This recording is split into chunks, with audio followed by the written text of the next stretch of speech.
Pokoke kula warai iki sampeyan nak ketemu Allah ben selamat niku kula jamin lah. Nah ilmu kula niku orisinil. Allah niku gada adat, gada sunnah lah dalam bahasa Quran. Perkara iku ana alamate. Dadi misale ana mendung alamate napa udan. Terus Allah niku nggih damel sistem. Salih waladzi ja'ala syamsa diya awal qamara nura wa qaddarahu manazila li ta'lamu adadas sinina napa wal hisab. Sehingga di sistem itu kita tahu musim hujan itu misalnya musim ini. Kalau musim kemarau ini posisi bintang pas di sini. Sehingga wong Jawa sing goblok lah roh iki musim hujan iki musim kemarau. Kalau ahli hisab, ahli astronomi ngerti kalau matahari di sini berarti musim ini, kalau matahari di sini musim ini. Begitu juga musim panas, musim gugur macam-macam. Itu kita tahu, itu sunahnya Allah dan itu yang bikin Allah, kita tahu. Tapi sekali ada hujan kok kamu bilang begini, wajar udan deres wong rendeng. Itu Allah tersinggung karena kamu nganggep udan itu jasane rendeng, ora jasane pangeran. Gak repot ngadepi pangeran. Ya memang begitu. Karena inginnya Allah manusia itu punya dua kecerdasan. Kecerdasan yang diciptakan nubuwah yaitu akidah dan kecerdasan yang diciptakan sains yaitu pengetahuan. Di kula terangno nggih cara mazhab Abu Hanifah banyu iku ora iso najis. Wes pokoke banyu iku nyucekno dadi ora iso napa najis. Tapi kalau dalam mazhab Syafi'i itu air yang tidak sampai 2 kolah. 2 kolah niku ukuran 1/4 itu sekira-kira 1 meter persegi. Berarti kiri kanan atas bawah niku napa? 1 meter niku pun 2 napa? Kula. Niku nak cara Imam Syafi'i jika air sebelum 2 kula itu kena najis sedikit rubah atau tidak rubah najis, nggih. Tapi kalau terlalu banyak meskipun kena macam-macam tidak napa? Tidak najis. Terus ila mata ghayyara kecuali yang rubah. Di misalnya ada limbah, ada kubangan besar itu yang beribu-ribu liter, tapi kok warnanya sudah warna coklat, ya kayak tinja macam-macam itu dihukumin apa? Najis. Tapi wis macam-macam malah mazhab dalam air. Tapi saya pastikan itu mazhab ulama. Saya pastikan itu mazhab ulama. Kalau teks hadisnya begini nih, monggo nak jenengan ape latihan ijtihad, kok menyesatkan ya ora apa-apa, sing penting ini latihan. Jadi di Madinah, ini hadis di Musnad Ahmad. Di Madinah itu ada sumur, bukan sungai loh. Saya ulang lagi sumur, bukan sungai. Kalau sungai itu konotasinya kan luas, panjang, mengalir. Ini sumur, bener-bener apa? Sumur. Sumur, ya gede sumur enggak sepiro. Nabi itu wudu di situ, terus diingatkan ya Rasulullah, itu sumur dulu zaman sebelum engkau datang, sebelum ada Islam di sini, dipakai pembuangan jifah. Batang anjing dan nyuwun sewu kotoran orang haid. Ya kotoran orang haid. Terus saat itu Nabi ngendikan alma tahurun la yunajjisuhu syai'un. Kata Nabi yang namanya air itu menyucikan. Tidak pernah bisa kena najisnya. Alma tahurun la yunajjisuhu syai'un. Terus Nabi wudu. Ya sudah begitu. Ya sudah begitu sampe rasa bojiro-jiro no. Alhamdulillah hadisnya ngono. Ya kan ya, paham kan ya? Nah. Mana nek sampean ditangkleti.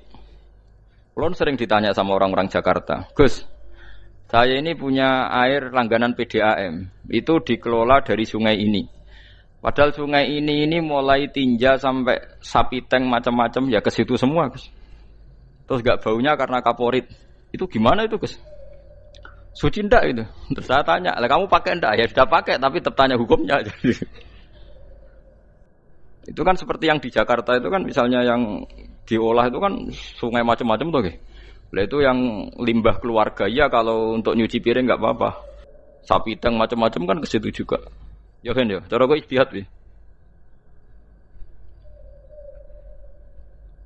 Karena kalau menurut Syafi'i 2 kolah pun tidak ada pengaruhnya kalau terlalu banyak apa? Bahan yang apa? Najis, yang limbah itu yang najis. Ya jelas najis ya. Kalau teletong sapi kan ijek ono intikal madhab rausul makul tohir.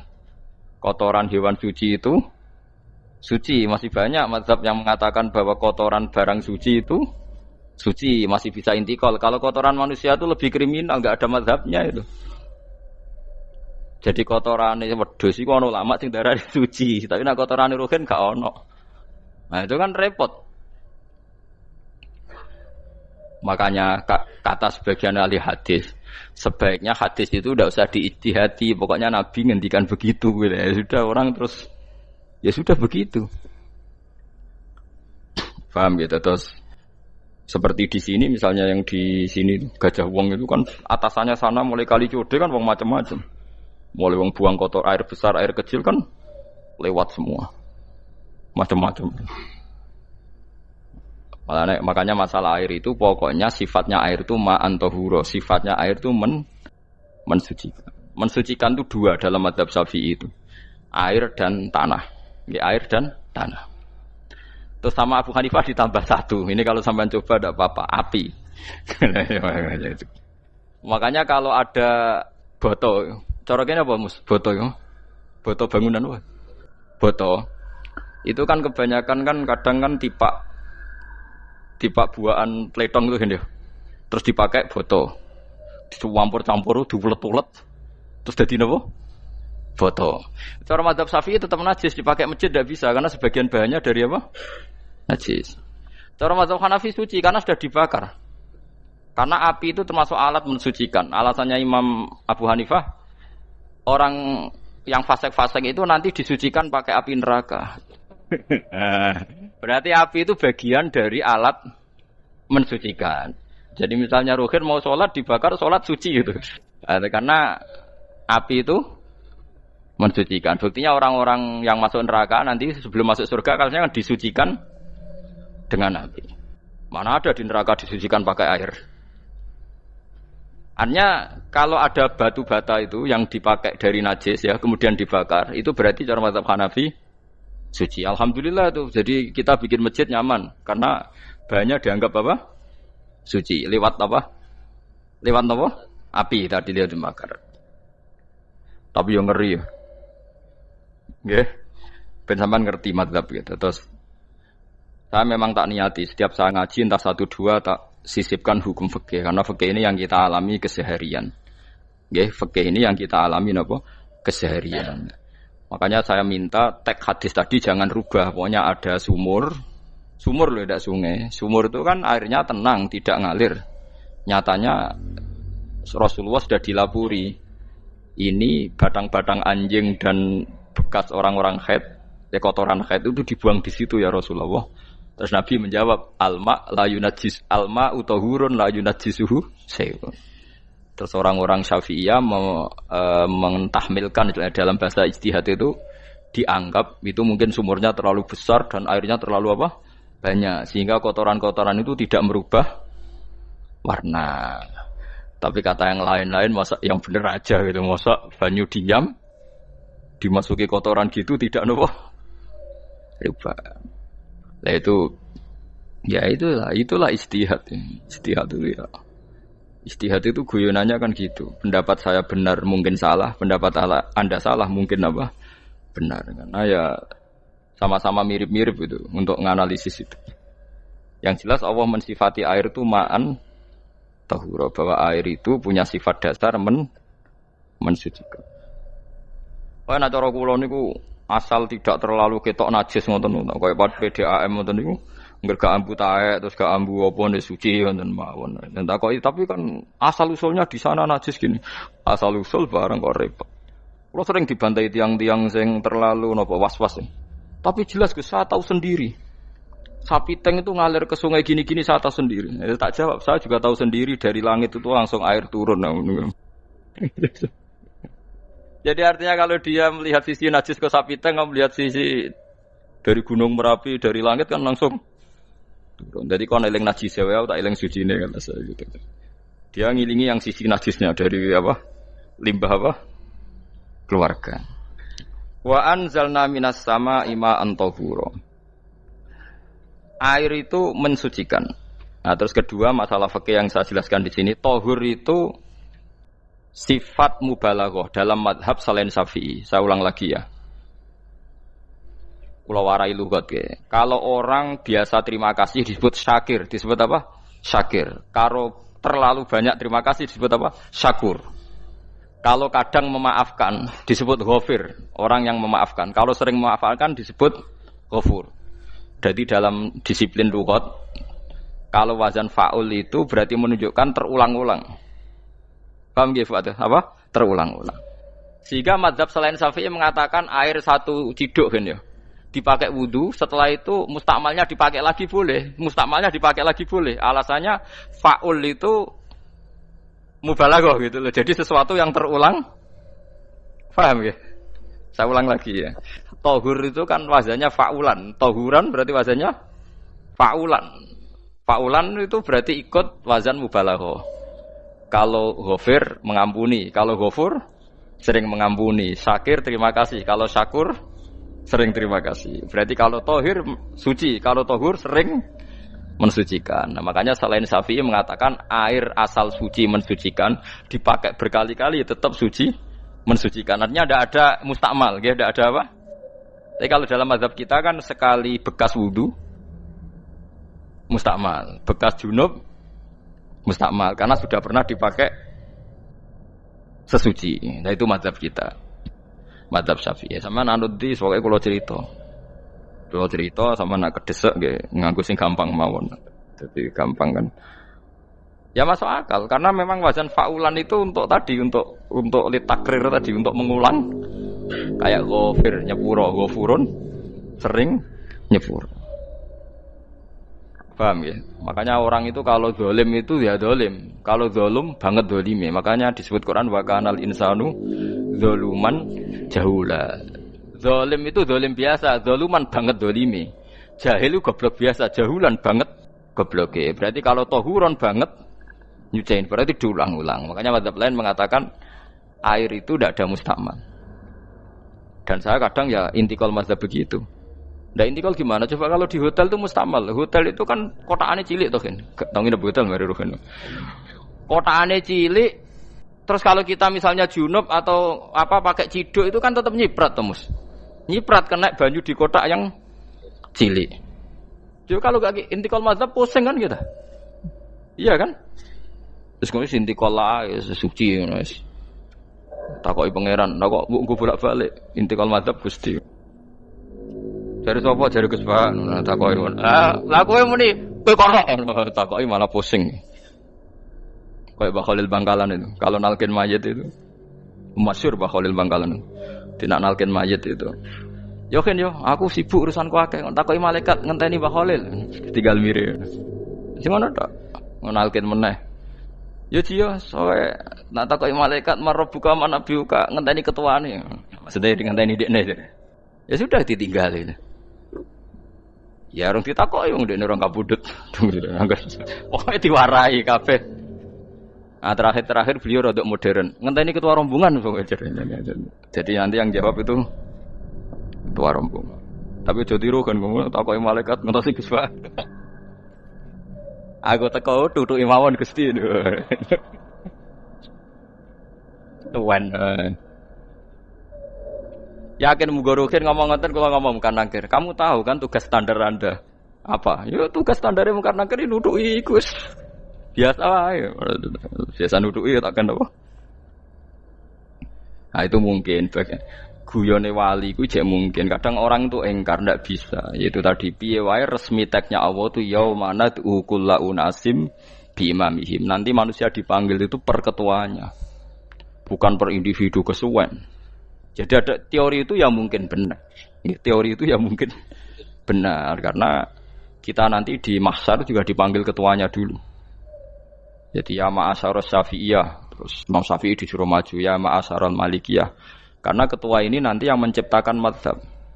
Karena ada pepatah an-nasu ala dini mulukihim. Manusia itu ngikuti tradisi ketuanya. Lagi coba orang Indonesia mbok bodoh, mbok ora, mbok pinter, mbok ora nggak Abu Bakar ya radhiyallahu anhu. Coba kalau tradisinya Syiah, mungkin Abu Bakar laknatullah alaihi kan gitu. Ya kita tidak tahu begitu. Akhirnya kita ketiban apik karena menghormati apa? Sahabat.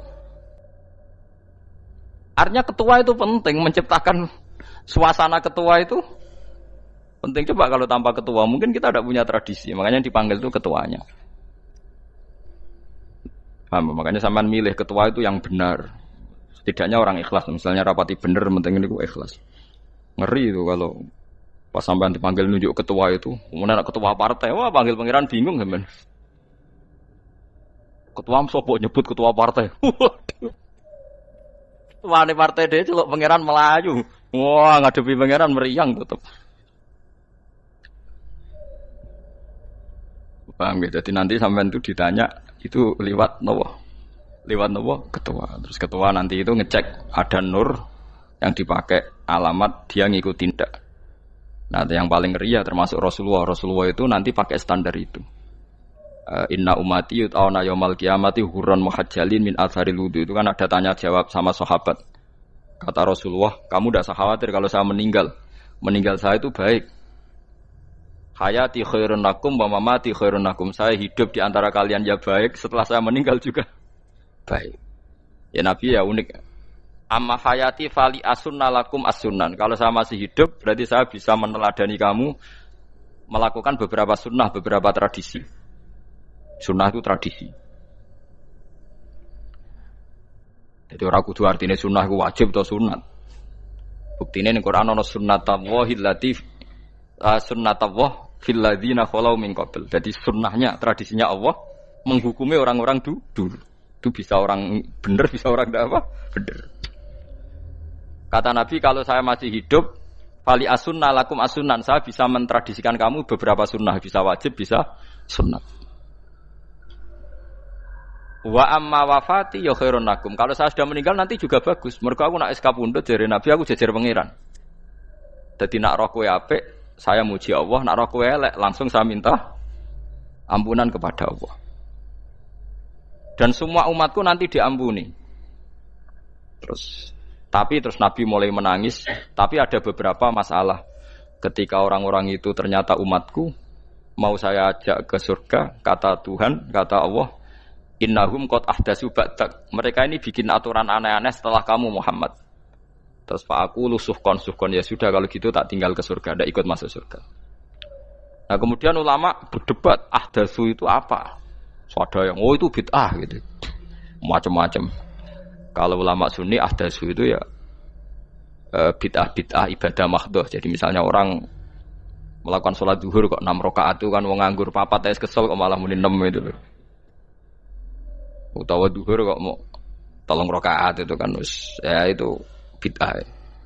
Karena ibadah mahdhah. Tapi kalau masalah sosial itu fleksibel. Fleksibelnya adalah misalnya dulu Nabi naik unta, orang yang anti bid'ah juga naik Innova. Padahal dulu naik unta. Orang-orang yang poligami itu ya tidak nunggu istri pertama mati. Padahal dulu Nabi poligami setelah Sayyidah Khadijah meninggal. Ya mereka baik-baik saja.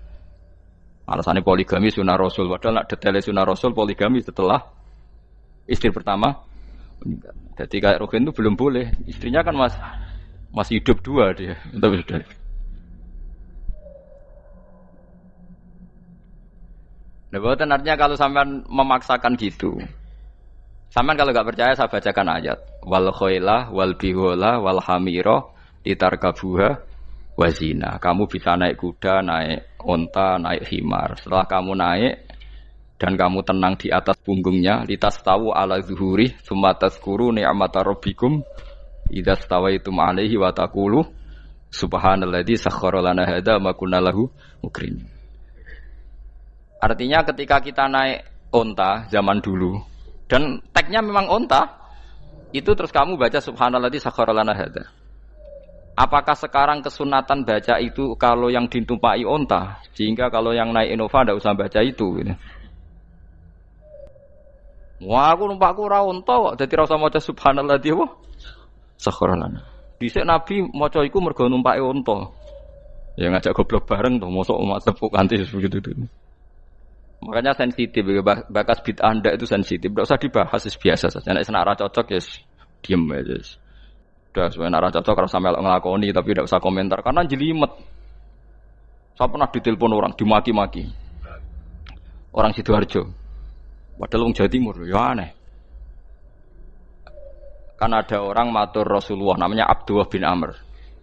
Ya Rasulullah saya ini kuat puasa terus. Kata Nabi jangan puasa 1 bulan 3 hari saja itu sama dengan 1 bulan penuh karena satu puasa sama dengan 10. Masih balelo terus termasuk menyangkut Quran. Ya Rasulullah, saya ini tiap hari khatam Quran, jangan 1 bulan sekali aja baru khatam. Enggak ya Rasulullah, saya ini ingin sering khataman. Ya sudah kalau gitu seminggu sekali, sab'a layal. Saya lebih kuat ya Rasulullah, 3 hari. 3 hari saja khatam sekali. Iqra'hu fi salasin, kata Nabi. Ya Rasulullah, saya lebih kuat ketimbang itu. Tidak ada yang lebih baik ketimbang itu, kata Nabi. Kemudian orang itu anti semaan, karena semaan itu kan 1 hari khatam. Paham ya? Maksudnya hadis tadi yang di Bukhari dipakai dalil anti apa? Semaan, karena semaan itu 1 hari apa? Lewat telepon pertama lewat santri saya, terus lama-lama lewat telepon. Saya tanya, kamu bacanya hadis kira-kira sama saya banyak mana? Kayaknya banyak jenengan. Terus saya tanya, betul Nabi menyuruh khatam tiap 3 hari? Ya. Betul Nabi nyuruh khatam tiap 1 bulan? Ya. Ya sudah, lakukan saja. Anda sering tak khataman tiap 3 hari? Tidak pernah, setahun aja tidak mesti. Lah ya, kalau Nabi melarang baca Quran tiap hari kamu setuju, tapi Nabi nyuruh tiap hari khatam kamu tidak setuju. Tidak apa-apa, kamu anti semaan tidak apa-apa, tapi lakukan perintah Nabi tiap 3 hari khatam. Menang deh. Lah itu maksud saya.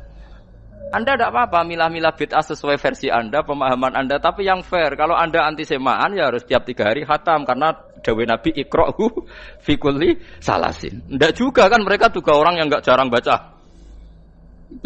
Jarang baca apa? Lah itu enggak fairnya di situ. Makanya dia biasa mawon, cuman semaan apal Quran wis semaan. Nah, apal Quran ya wiridan, malah lucu to apal Quran kok semaan. Ya yes, ngono ae arapal ya nyemak kan, kok kesel dimulai. Jadi bang nyemak sampai gremeng. Bariku mangan entek akeh kan malah lucu. Wong nyemak yo udah kurang ajar. Jajal kok nyemak ki delok ngarep mbek guri tok, gres kebar ya wis. Aku seru kelakuane wong nyemak. Kan dekne ra apal kan yo. Biasane nyegat guri to. Oh, agar gurine kembar pojok. Wis. Kok agar gurine pojok kembar. Ya sing semak akhire pinter sing maca kembar gurine. Paham gitu, terus paham gitu, tohuron gitu, tak latih memahami Quran secara luwat. Quran bagaimanapun bilisanin arabiyim mubin. Ada ulama yang berpendapat tohir itu dimubalaghahkan tohur, seperti ghafir, ghafur, syakir, syakur. Sebab itu menurut mazhab ini tidak ada air apa mustakmal. Tapi kita biasa mazhab Syafi'iyah apa? Ada apa? Ada mustakmal. Itu masalah-masalah ijtihadiyah, ini masalah-masalah ijtihadiyah. Kalau masalah ijtihadiyah tadi pendapat saya benar, mungkin salah. Pendapat Anda salah, tapi ya mungkin benar itu. Wa anzalna minas sama'i ma'an tahura. Mutahhiron tegese banyu iku sing nyucekno. Linuhya supaya maringi urip ingsun. Bihi sebab anane banyu baldatan ing daerah maitan kang mati. Jadi istilah resmine pangeran yo, aku nak nguripno bumi iku yo nganggo lantaran banyu. Jadi coba soal pangeran kok butuh lantaran. Waduh repot. Mung Qur'ane pangeran dhewe istilahno aku nak nguripno bumi lewat lantaran banyu. Ya rasa mbok jero-jerokno. Pangeran kok butuh lantaran. Rasa lantaran lah ya iso, tapi nek Allah nganggo lantaran ya oleh, ya aja terus Allah kok nganggo wasilah. Wah ya malah kacau. Ora usah ngono-ngono, ora usah mikir. Pokoke Qur'an diwaca ora usah dipikir, pun nonton iman nonton mawon kok repot. Iman kok napa? Kok repot.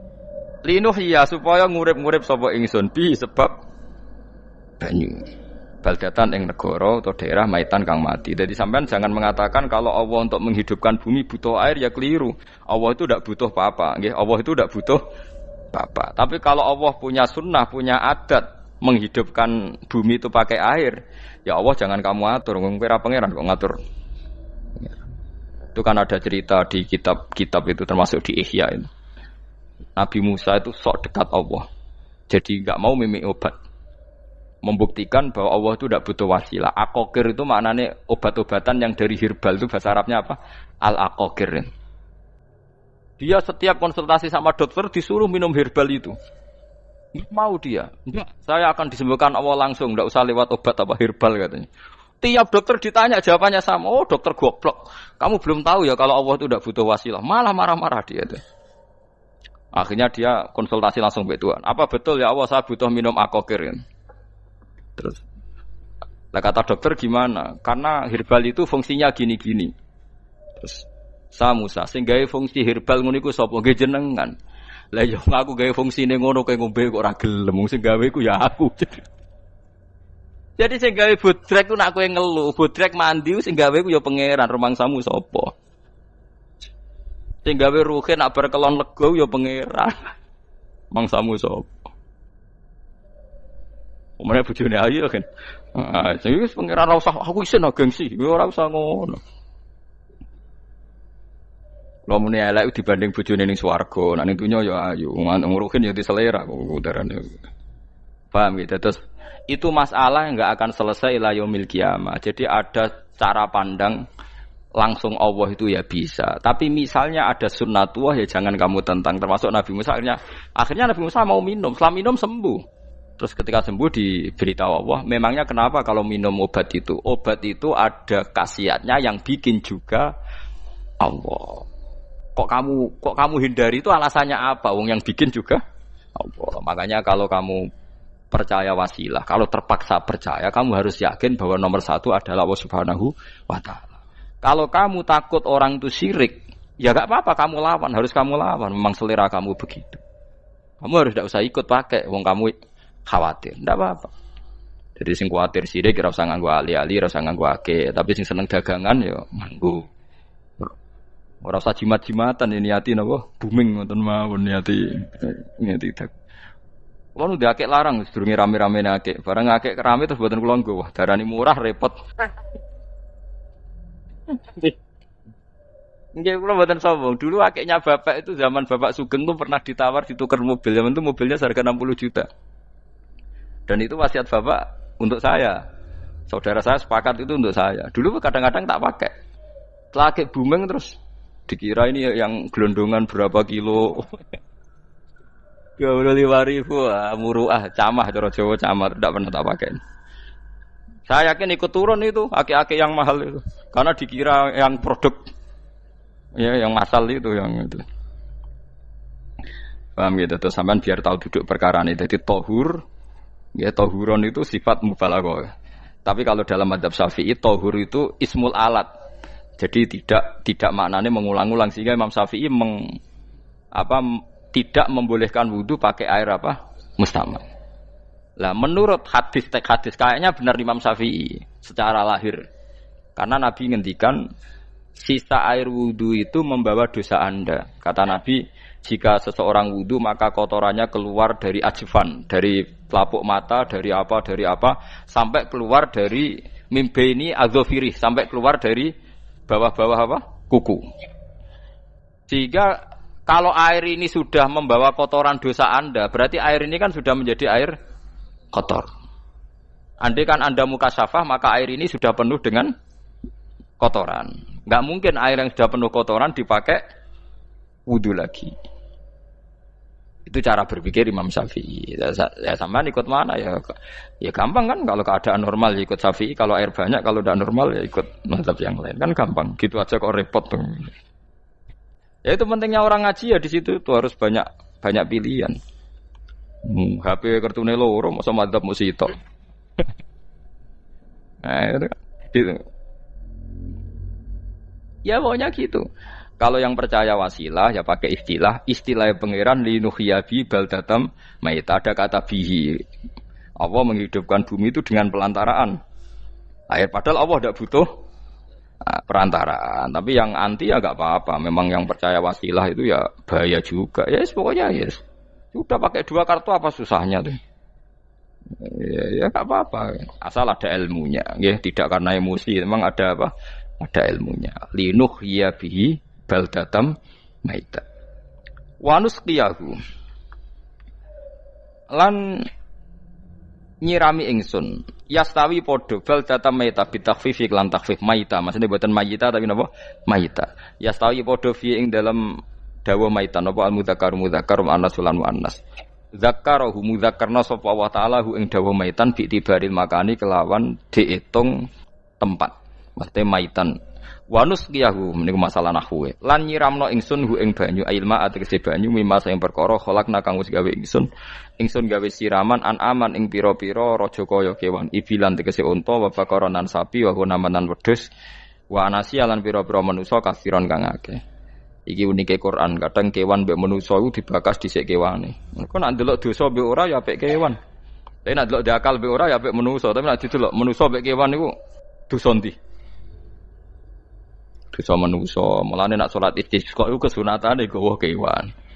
Lho nggih tenan mboten guyon, sampean delok kabeh kitab fikih, nek salat istisqa kesunatane iku wong kon gawa apa? Kewan. Tapi aja kethek lho ya. Contohnya ngono iku ya kaya wedhus sapi, ngotos kaya kethek ula bulus wah, malaikate bingung wah. Ajete kewan tapi aja bulus kethek ula. Mulane teng daerah mriku, teng daerah Sarang nate kekeringan. Bareng kekeringan tiang salat istisqa ono sing go sapi, go wedhus. Delalah bar salat istisqa iku udan. Tapi kula seneng mbek kiai ini. Pas udan kiai ini ngendikan itu. Kowe aja GR nak udane krana kuwi ya krana sapi mbek wedhus iki. Mergo ora duwe dosa, mergo ora duwe dosa. Lah ya itu agama. Agama itu kita ta'abudi. Wong kita jare makhluk paling terhormat. Tapi nyatane nak istisqa butuh bantuan kewan. Itu kesunatan istisqa ngoten to. Tem mriki ngoten mboten. Do nuntun wedhus to. Napa? Mboten sing tek teng kitab-kitab Pak Sami to. Kan go kewan kan? Ya, tapi ya soal kewan mau iso mbayakno. Wah, lah nek wong pasar ngasem mbok gawa mulai ular kobra macam-macam ya, Pak. Malah repot. Ndak ini menunjukkan nggih, karena manusia iku akeh dosane. Mulane jemben teng ora-ora mahsyar iku manusa ora kepengin apa kewan ora kepengin dadi manusa, tapi manusa kepengin dadi kewan. Makanya nanti ketika ngadepi hisab gak kuat wa yaqulul kafiru ya laitani kuntu napa turaba. Maksudnya kuntu turaba ya Allah saya jadikan kewan sing di akhir segalanya didhawuhi Allah kuni turaban. Kamu sekarang cukup jadi turab. Intine manusa sampeyan teng ora-ora masaru bayangno kaya kewan sing akhir hayate muk didadekno napa lemah. Nah, kadang-kadang manusa itu dalam siklus ini apik kewan malah didhisikno mimma khalaqna napa an-aman riyen ya. Kalau dilihat dari dosa ndaknya, kalau dilihat dari manusia makhluk terhormat macam-macam ya apik manusa. Wa anasiya lan pira-pira manusa kasiron kang akeh jamu insan ente lafat anasi jamu lafat insan. Wa suhute asline lafat insan iku anasinu. Fa udilat moko digendi apa anunun digendi ya aning ya. Wa timat lan dene sopno fiha ing dalem ya apa ing dalem ya apa al ya ya. Maksudnya ya sing sangka nun diidomno be ya asli. Au jamu insin di jamu lafat insin. Walaqad tasarrafna lan teman-teman molak-malik ingsun to mutar-muter ingsun. Hu ing ma'il ma'atik sebanyo bainahum antarane wong akeh liat zakaru supaya gelem eling sapa ngakeh. Asluhu ya tadzakaru. Niki kok usum nahwu le utimat ya gamna apa ata fi dzalik ing dalam dal wa fi qiraatin liat kuru bi sukuni dzal wa dhammil kaf. Liat kuru nikmat Allah ing nikmat Allah taala bihi klan ma fa aba mongko moh sapa aksarun nasi sapa akeh manusa moh ila kufuron kecuali mungkiri ning nikmat juhudan tegese mungkiri ning nikmat ngingkari ning nikmati maring nikmat haitsu qalu sekirane ngucap sapa ngakeh mutirna bina ikada mutirna den kei udan kita bina ikada sebab posisi perbintangan iki supaya kula warai iki sampeyan nak ketemu Allah ben selamat niku kula jamin nah ilmu kula ni orisinil. Allah niku gada adat, gada sunnah lah dalam bahasa Quran ini. Perkara iku ana alamate. Dadi misale ana mendung, alamate napa? Udan. Terus Allah niku nggih damel sistem. Misale waladzi ja'ala syamsa diya awal qamara nura wa qaddarahu manazila li ta'lamu adadas sinina napa wal hisab. Sehingga di sistem itu kita tahu musim hujan itu misalnya musim ini. Kalau musim kemarau ini, posisi bintang pas di sini. Sehingga wong Jawa sing goblok lah roh iki musim hujan iki musim kemarau. Kalau ahli hisab, ahli astronomi ngerti kalau matahari di sini berarti musim ini, kalau matahari di sini musim ini. Begitu juga musim panas, musim gugur macam-macam.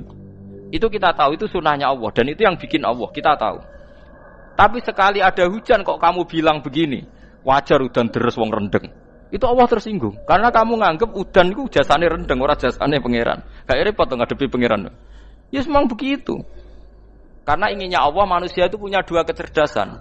Kecerdasan yang diciptakan nubuwah yaitu akidah dan kecerdasan yang diciptakan sains yaitu pengetahuan. Itu inginnya Allah. Jika menyangkut hisab dan ru'yah yang diperdebatkan oleh Muhammadiyah itu sebetulnya juga masalah sepele. Masalah sepele itu begini. Siapa sih yang mungkiri hisab? Wong hisab itu ya nasib pangeran li ta'lamu adadasinina wal hisab. Siapa sih yang mungkiri ru'yah? Wong ru'yah itu hadisnya sahih. Yasumu li ru'yati wa aftiru li ru'yati. Fa in humma 'alaikum fa akmilu iddata sa'ban salasina yauman. Jika kamu ragu ya ikmal. Ikmal itu menjadi 30 hari. Sekarang sampean saya tanya, ikmal 30 hari itu dari hisab apa ru'yah? Hisab kan namanya ikmal itu pakai saiki wis 29, nek pengen ikmal 30. Lho ikmal itu ru'yah ta hisab? Hisab. Jadi apa susahnya sih pakai dua ilmu itu? Tapi sekarang jadi politik identitas. Pokoknya kalau ru'yah itu NU, kalau hisab itu Muhammadiyah. Terus dijak goblok bareng kan gitu ya. Mulane susah jadi ulama itu. Mergo dijak goblok nih. Ya sama seperti kunut ndak kunut. Saya Muhammadiyah itu lahir tahun 1912, NU 1926. Orang tahu semua sebelum itu zaman Madzhabul Arba'ah Abu Hanifah itu ndak kunut. Imam Syafi'i kunut. Terus kamu bilang Syafi'i NU Abu Hanifah Muhammadiyah. Memangnya Imam Syafi'i tahu Rois Am? Jadi kita yang ulama itu biasa saja karena melihat Imam Syafi'i itu kunut, Abu Hanifah tidak kunut. Tahu-tahu sekarang jadi politik identitas kalau kunut itu NU tidak kunut Muhammadiyah. Memangnya Imam Syafi'i tahu dadi Rois Am ning PBNU sing liwat ahwa kan mboten ate. Jadi kalau ulama itu lebih sederhana cara berpikir. Ya sudah, hisab itu ya ilmunya Allah, ruya ya ilmunya Allah. Jadi misalnya dagang dihitung, kalau dihitung itu rasional berarti sain. Kalau tidak dihitung kok berarti jenenge kejutan ya enggak, kita pernah ngalami kita pernah ngalami dua-duanya kan. Dihitung ya pernah laba, kejutan ya pernah. Musim sulit dagang rugi ya biasa, kecengklok rugi kebodhon biasa, lama pernah anggap aja kalau rutin namanya sain sesuai hitungan pengetahuan. Kalau model ngono kejutannya selesai kan. Kok dibenturkan? Kejutan sama rutin itu absolut mana? Akurat mana? Ya ngajak goblok bareng. Paham ki biasa mawon wong sing seneng ilmu tuh ben biasa roh iku roh dojo ben. Ya ben biasa. Nah sekarang itu usum anti ilmu itu usum yang usum sekarang itu politik nopo identitas. Kalau batik wong Yogya, wah batik nasional berarti wong batik wong Indonesia, anak batik ra wong Indonesia. Jadi batik nopo pakaian apa? Nasional. Ya wong golek hadis nganti ngelu kesunatan ibadah nggo klambi putih. Ora ana kesunatan ibadah nggo klambi napa? Batik. Tapi nek kowe wong alim ben diarani klambi putih gak wajib, kudu kadang-kadang nganggo batik, nggo nunjukno nek nganggo putih iku. Saya itu seingat saya belum pernah ngaji gak pakai baju putih. Karena pikiranku sederhana sering ditanya, Gus kowe wong alim ora tau joban. Nak joban koyo wong Arab. Nak batik kesane kok ora sunah Rasul seneng putih, setengah-tengah nganggo hem putih wis sunah Rasul tapi tetep Indonesia. Wis tak pikir nonton. Lah kan ora mikir nganggo batik. Tapi itu tadi saya masih husnudzon. Jika jadi tren nganggo klambi hem putih dianggap wajib, harus ada yang pakai batik untuk menunjukkan kalau ndak wajib. Lah mungkin dia termasuk begitu melok makome dekne iku wis nglurusno. Enggak tahu saya kalau itu berarti sudah tinggi, kelasnya sudah tinggi. Jadi menurut saya tengah-tengah ya pakai hem putih kalau sholat. Tengah-tengahnya adalah nak jubah terlalu Arab. Nak batik be Nabi ngendikan kesunatane ibadah itu pakai putih. Nganggo mori kok mati ya sudah hem, sudah tengah-tengah. Menurut saya, sama ndak harus ikut saya. Tapi jika itu dianggap wajib, kadang-kadang jangan pakai putih. Seperti Jabir bin Abdullah itu terang-terangan, sama tak ceritani. Dulu ketika Jabir bin Abdullah sahabat yang terkenal itu Jabir itu termasuk minas sabiqin al-awwalin itu. Jabir itu sholat di masjid itu bajunya dicopot. Terus sarongan itu dicancang di gulu. Kayak wong kuno-kuno. Sarongan sitok dicancang di gulu. Bawa baju diletakkan di sokor masjid. Setelah itu orang tabiin melihat dia secara sinis. Tabiin itu generasi setelah sahabat. Marah-marah ketika dimaki, masa engkau sahabatnya Nabi sholat bisa bin wahid, pakai baju satu dicancang bisa. Jabir mulai cerita. Kamu jangan bilang pakai serban itu sunat, kamu jangan bilang pakai jubah sunat. Bagaimanapun menjadi sunat karena kamu punya. Sehingga kamu bilang sunat karena kamu punya. Dulu kita zaman Rasulullah masih hidup, kita semua itu tidak punya baju, punyanya satu. Hingga Nabi tidak berani mensunatkan pakai baju dua, kesunatan serban, karena kita hanya punya pakai baju satu. Kita harus mikir bagaimanapun di antara kesunatan itu karena kita mampu. Setelah tidak mampu, tidak ada sunat. Terus Jabir mulai marah-marah, termasuk yang diceritakan. Kalau kamu bungkus orang mati gimana? Ya tak bungkus utuh sampai sikil bedasi raketok. Ya kan ya, nah ini yang mati dibungkus sempurna tuh. Nanti kok pepes itu ya dibungkus. Terus bariku lagi dibuka raine ya. Ya mus. Sing mudin-mudin rai ya. Terus Jabir cerita. Cara kowe wajib ta ora jare Jabir? Nggih wajib. Ya wajib mergo iso. Terus dia cerita, dulu Sayyid Hamzah, dulu bapak saya Abdullah Jabir bin Abdullah. Itu saking enggak adanya baju. Itu nak ditutup sirahe mbek sarong, mboten kafan. Iku ketok sikile. Nak ditutup sikile ketok sirah. Akhirnya do matur Kanjeng Nabi kon nutupi sirah waj'al ala rijlihi sayan min izkhirin. Akhirnya sing sikile ditutup suket. Saking gak anane baju. Kowe saiki Islam wis jaya kecangkeman sithik-sithik muni sunat wis dimaki-maki mbek Jabir. Wis meneng ngejar. Terus terakhir ngendikan ngene. Aku nglakoni iki liyaronil ahmak misluk. Pancen tak jarak aku salat ngene iki bento-bento kowe ben roh. Nak dhisik jarak Islam ngene iki ya. Liyaroni al-ahmak misluk. Ahmak itu bento sing level tinggi, medium. Itu ulama betul, ya begitu. Saiki wong Islam jog tuku kurma gampang, sithik-sithik buka kurma, sunah Rasul mergo nganggo kurma. Ya perkarane ke kelar tuku, zaman kene Gunung Kidul melarat nganggo apa? Aneh-aneh iku. Makanya di fikih jelas, nek iso kurma, nek iso asal manis, nek iso asal gak nyolong titik wis. Kok cek repote hukum. Bagaimanapun kue kecangkeman muni sunan mergo mampu. Zaman kira mampu orang muni ngono padahal hukum itu dhisik-dhisik. Hukum itu baru apa sudah kemarin-kemarin? Wis meneng ae. Kula ge sering, ngger kula kan kiai, ngger poso sering sowan kathah. Kadang sing sowan luwih mlete timbang kula. Gus kurma Gus, nggo apa? Nggih sunah Gus. Ah sunah mbahmu pangan kowe. Oh kiai mbok warai ra sopan to. Aku nak buka aku tegan namanya. Aneh-aneh ya. Namun di sunah dia ora usah kecangkeman. Lagi buka kurma pirang tahun, lebih kali tahun Gus. Umur piro?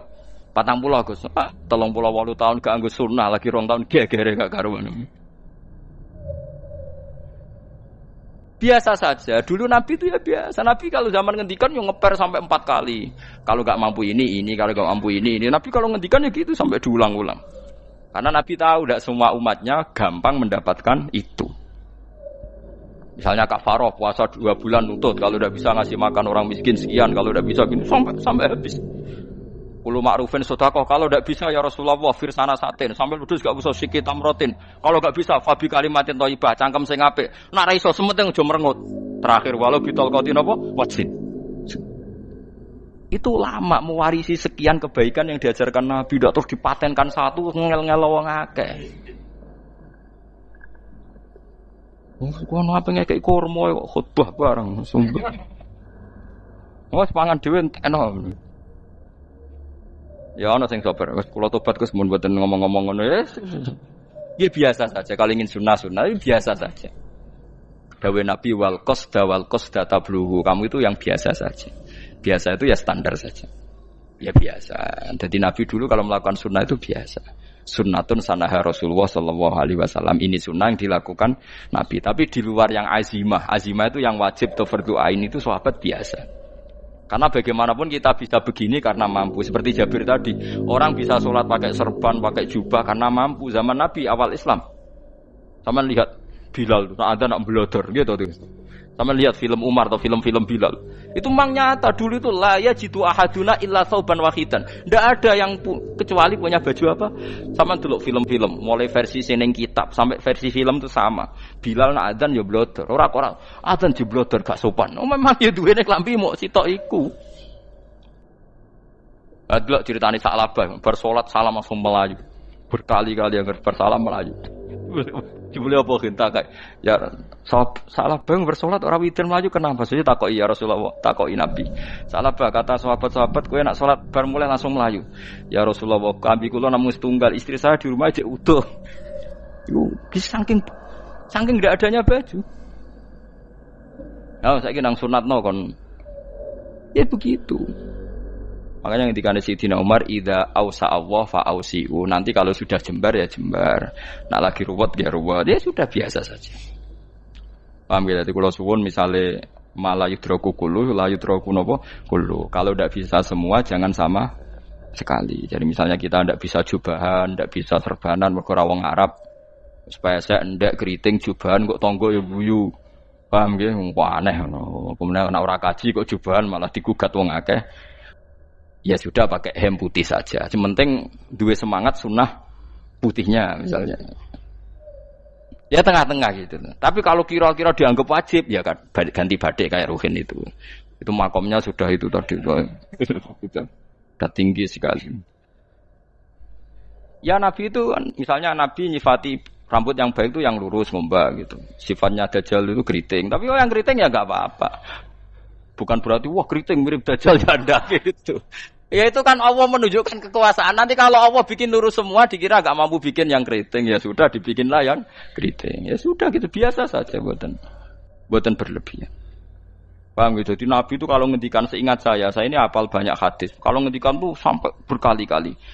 Itu tadi mulai kalau sedekah pakai ini kalau ndak mau ini sampai mulai firsana satin sambil wedhus ijek larang walau bisik hitam ros separone kurma masih kadang ndak mampu fabi kalimatin thayyibah enggak mampu lagi ya soalnya tak sedekah walau bitol qoti wajin sedekahlah meskipun dengan ceria itu sirinya kenapa saya ngaji guyon karena paling ndak ceria itu happy coba kalau saya ngaji merengut meneng terus ketok nyesal terus sing ngaji kan mikir Gus bak kurang apa kita ngaji ku ono sing kurang. Oh, terus yang keduanya nafsir wah paling kurang sangune. Wah jadi repot. Mulane kula ngeten wis tak pikir, mang sampura tak pikir. Guyon kula mek sampean nangis mbon ndi ganjaran akeh ndi. Mergo guyon kula bi ilmen nangis sampean mikir utang. Jadi terakhir sedekah talqati wajhin, wajah yang ceria, yang happy. Kowe iki happy kan yo seneng, paling gak mikir nasibe kan. Kiai iku happy sebenes. Jajal misalnya kayak dikiai kok rogen sumpeng maca kukar kukur bariku angop bariku kukur meneh kan wong mikir wayahe tanggale bayar apa piye kredite waduh apa wayahe ditarik sepeda motor kan orang terus menafsirkan macam-macam sing elek sing wong alim mulai nafsir paling tertipe ra iso wah paling elek ya nek wong alim kan ana ukur-ukur mesti nek sing suudon kan paling macane bingung terkipe ngono. Ya macam-macam lah sesuai asumsi napa. Jadi kula suwun sama nak dadi kiai nak ra iso sedekah macamnya terakhir ceria. Mergo Nabi ngendikane terakhir tasaddaku walau bitol qoti wajhin. Bersedekahlah meskipun dengan keceriaan napa muka atau wajah. Namun kalau itu Nabi diulang-ulang. Jadi kalau ngendikan tuh diulang-ulang. Sekarang tuh orang mau mendorong sunnah Rasul itu satu. Ya berat bagi yang enggak bisa melakukan itu apa? Yang enggak bisa melakukan itu apa? Jadi dibacalah hadis itu dibaca utuh. Ya bukan kita apa ya sekolah kepingine kabeh umat Nabi itu happy. Mergo selama itu tidak maksiat berarti anut ajaran Kanjeng Nabi Muhammad sallallahu alaihi wasallam. Ma khuyira Rasulullah baina amrayni ilakhtara aisarohuma malam yakun isman. Rasulullah itu tidak pernah disuruh milih dua hal yang berbeda kecuali milih yang paling gampang. Asal itu tidak barang dosa. Itu hadis muttafaq alaih. Ma khuyira Rasulullah baina amrayni ilakhtara napa aisarohuma malam yakun napa isman. Jadi Nabi itu tidak disuruh milih dua hal, mesti milih yang paling gampang asal tidak napa dosa. Makanya Nabi kalau ditanya, ya Rasulullah, sampai nanti tawaf pakai unta apa enggak? Kesel ndi? Nggak kesel melaku, ya naik unta saja. Makanya Nabi kalau tawaf dulu pakai apa? Unta. Terus saya mulai Arab Saudi PG MRT berkoordinasi Nabi unta, terus saya nganggo apa? Kereta lingkar. Sekarang baru diperdebatkan. Cek kurang ajar itu. Sebenarnya no tamu spesial, misalnya pejabat negara, sebenarnya atau tawaf numpak kereta muter. Diarani rasa dicek Nabi numpak unta, diarani sah cek kurang ajar ning dhuwur. Terus sampai angop-angop terus tawaf. Sampeyan muni sah ta ora ya, jajal. Muni rasa Nabi dhisik tawaf. Ngagem to muni sah kok kurang ajare. Wah, ya misale numpak kereta asenan mbek anggap sithik-sithik sebeng 7. Kurang ajar juga. Saat ini lebih diperdebatkan, tapi ya mbok sing bakas ngono ben ngerti hukum sampean ben ora anak kiai ku bingung ulama yo mikir hukum iku ketok ceria kula sampean ora bingung ora ceria fa aba mongko mo sapa aksarun nasi sapa akeh manusa mo ila kufuron kecuali ngafirin emate Allah juhud tegese engkar nikmati maring nikmat haitsu qalu sekirane ngucap sapa kufar mutir nabi nawi kada mutir nadien kaeringi udan kita binawi kada sebab posisi bintang sing ngene iki. Walau syi'na la ba'atsna fi kulli qaryatin nadhira. Walau syi'na umpama ngersakno ingsun Allah la ba'atsna yektine nugasno ingsun utawa ngutus ingsun fi kulli qaryatin. Ing dalam saben-saben daerah desa nadhiron ing wong sing ngelingno. Umpama Allah ngersakno kabeh desa yo nabi, tapi kok kakek nabi malah repot kan. Yukhawifu kang ngekeki peringatan sapa nabi ahlaha ing penduduk Qaryah. Walakin ba'asnaka tetapi ini ngutus ingsun ka ing sira Muhammad ila ahlil qura maring kabeh penduduk kuliah sekabehane ahlil qura nadhiran khalidati nadhir khalidati nabi liya'zuma supaya gedhe apa ajruka ganjaran sira. Tapi kabeh nabi niku nggih pokoke Allah mampu mawon tiap desa dikai nabi, tapi Allah ndak melakukan itu, cukup nabi sitok terus kabeh iki kon anut Nabi Muhammad sallallahu alaihi wasallam. Mulane ana guyonan wong Arab wong Jawa apik endi? Apik wong Jawa aja. Wong Arab iku cara obat iku dosis tinggi, mulane dikirimi Nabi. Wong Jawa cukup mudin, cukup kiai wis Islam. Dadi rapati salah lah. Penyakitnya ringan, jadi diobati kiai iku wis dadi iman. Nah wong Arab kudu napa? Nabi. Berarti penyakit berat mbek ringan apik endi? Apik ringan, mulane jare kiai Jawa, kita apik wong Jawa kus mbek wong Arab. Mergo ora butuh napa? Nabi. Berarti dosisnya kan kecil ya, rendah. Sauni-unimu wis. Wong bingung, ngono kok omongane wong napa? Bingung. Lha opo nganalisis ngono barang. Ya wong nganggur iku repot. Pala tutik mongko aja nurut sira al kafirin ing pira-pira wong kafir fi hawahum ing dalam hawa nafsune kafirin. Dadi kaya aja anut wong kafir ning menyangkut hawa nafsu. Tapi nek menyangkut kebaikan wong kafir sing kita kadang kalah baik dalam hal sosial. Ya malah Allah kadang melehno kita, mereka kok kalah mbek wong kafir. Nggih misale ngeten iki, makanya Imam Suyuti nafsiri falatutil kafirin ai fi hawahum. Dalam hal yang bersifat hawa napa? Nafsu. Misalnya begini, saya contohkan Allah melehno wong mukmin. Ada sahabat ketika perang itu tangannya terputus, kakinya juga terputus. Terus matur Rasulullah, ya Rasulullah gara-gara perang derekno engkau, saya tangannya putus, kaki saya putus. Ternyata tidak diapresiasi sama Allah, malah disalahkan. Gini kok Allah terus nurono ayat iyam saskum korhun faqad masal qoma korhum misluh. Jika Anda luka karena perang, orang kafir pun luka. Wong kafir wong gento wae wani luka demi kekafiran, kok kuwe wong Islam jare demi Allah ora wani luka. Jika masyhur di kalangan para ulama, nanti setiap kebaikan itu dibandingkan kezaliman. Ya saya ulang lagi, nanti setiap kebaikan itu dibandingkan kezaliman. Misalnya kita jadi kiai ora enak, ora gaji tetap, setepak-tepakan, kadang untuk duit, kadang ora.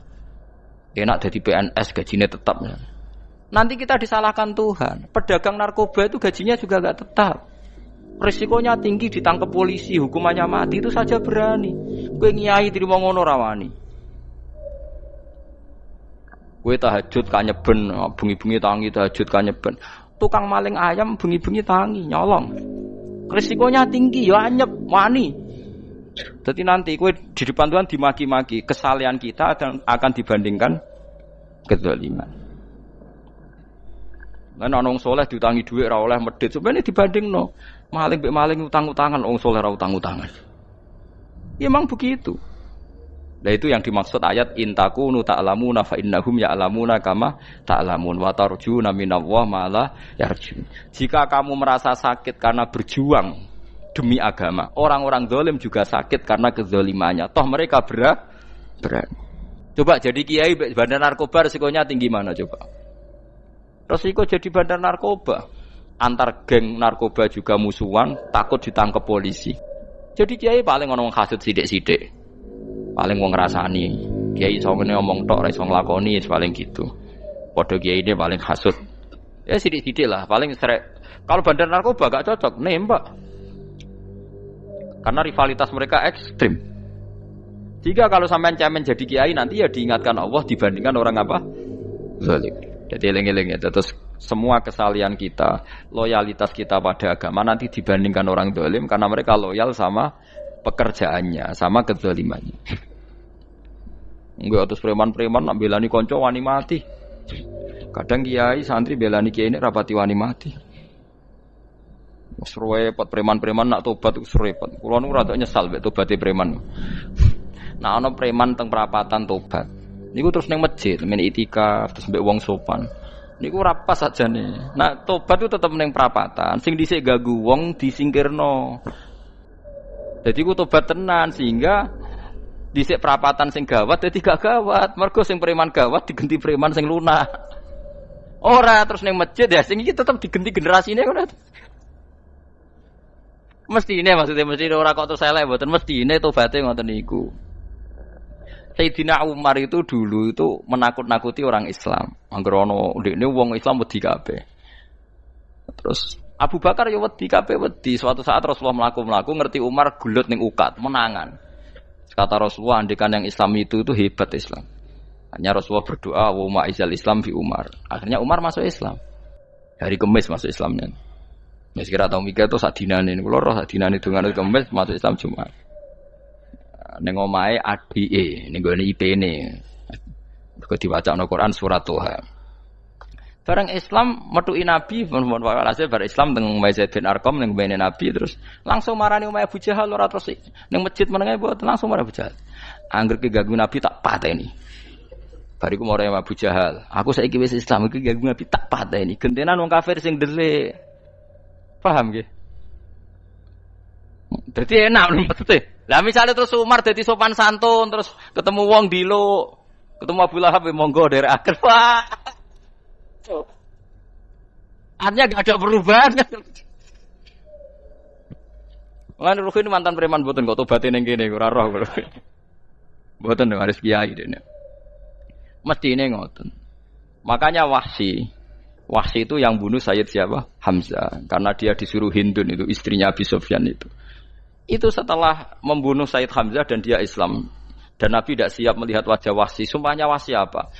Saya bersumpah akan membunuh orang paling dibenci Rasulullah sebagaimana saya pernah membunuh orang paling dicintai Rasulullah. Terus tobatnya dia mateni Musailamah al-Kadzab. Wong sing ngaku nabi ngarang Quran. Iku tuh sing mateni sinten? Wahsy.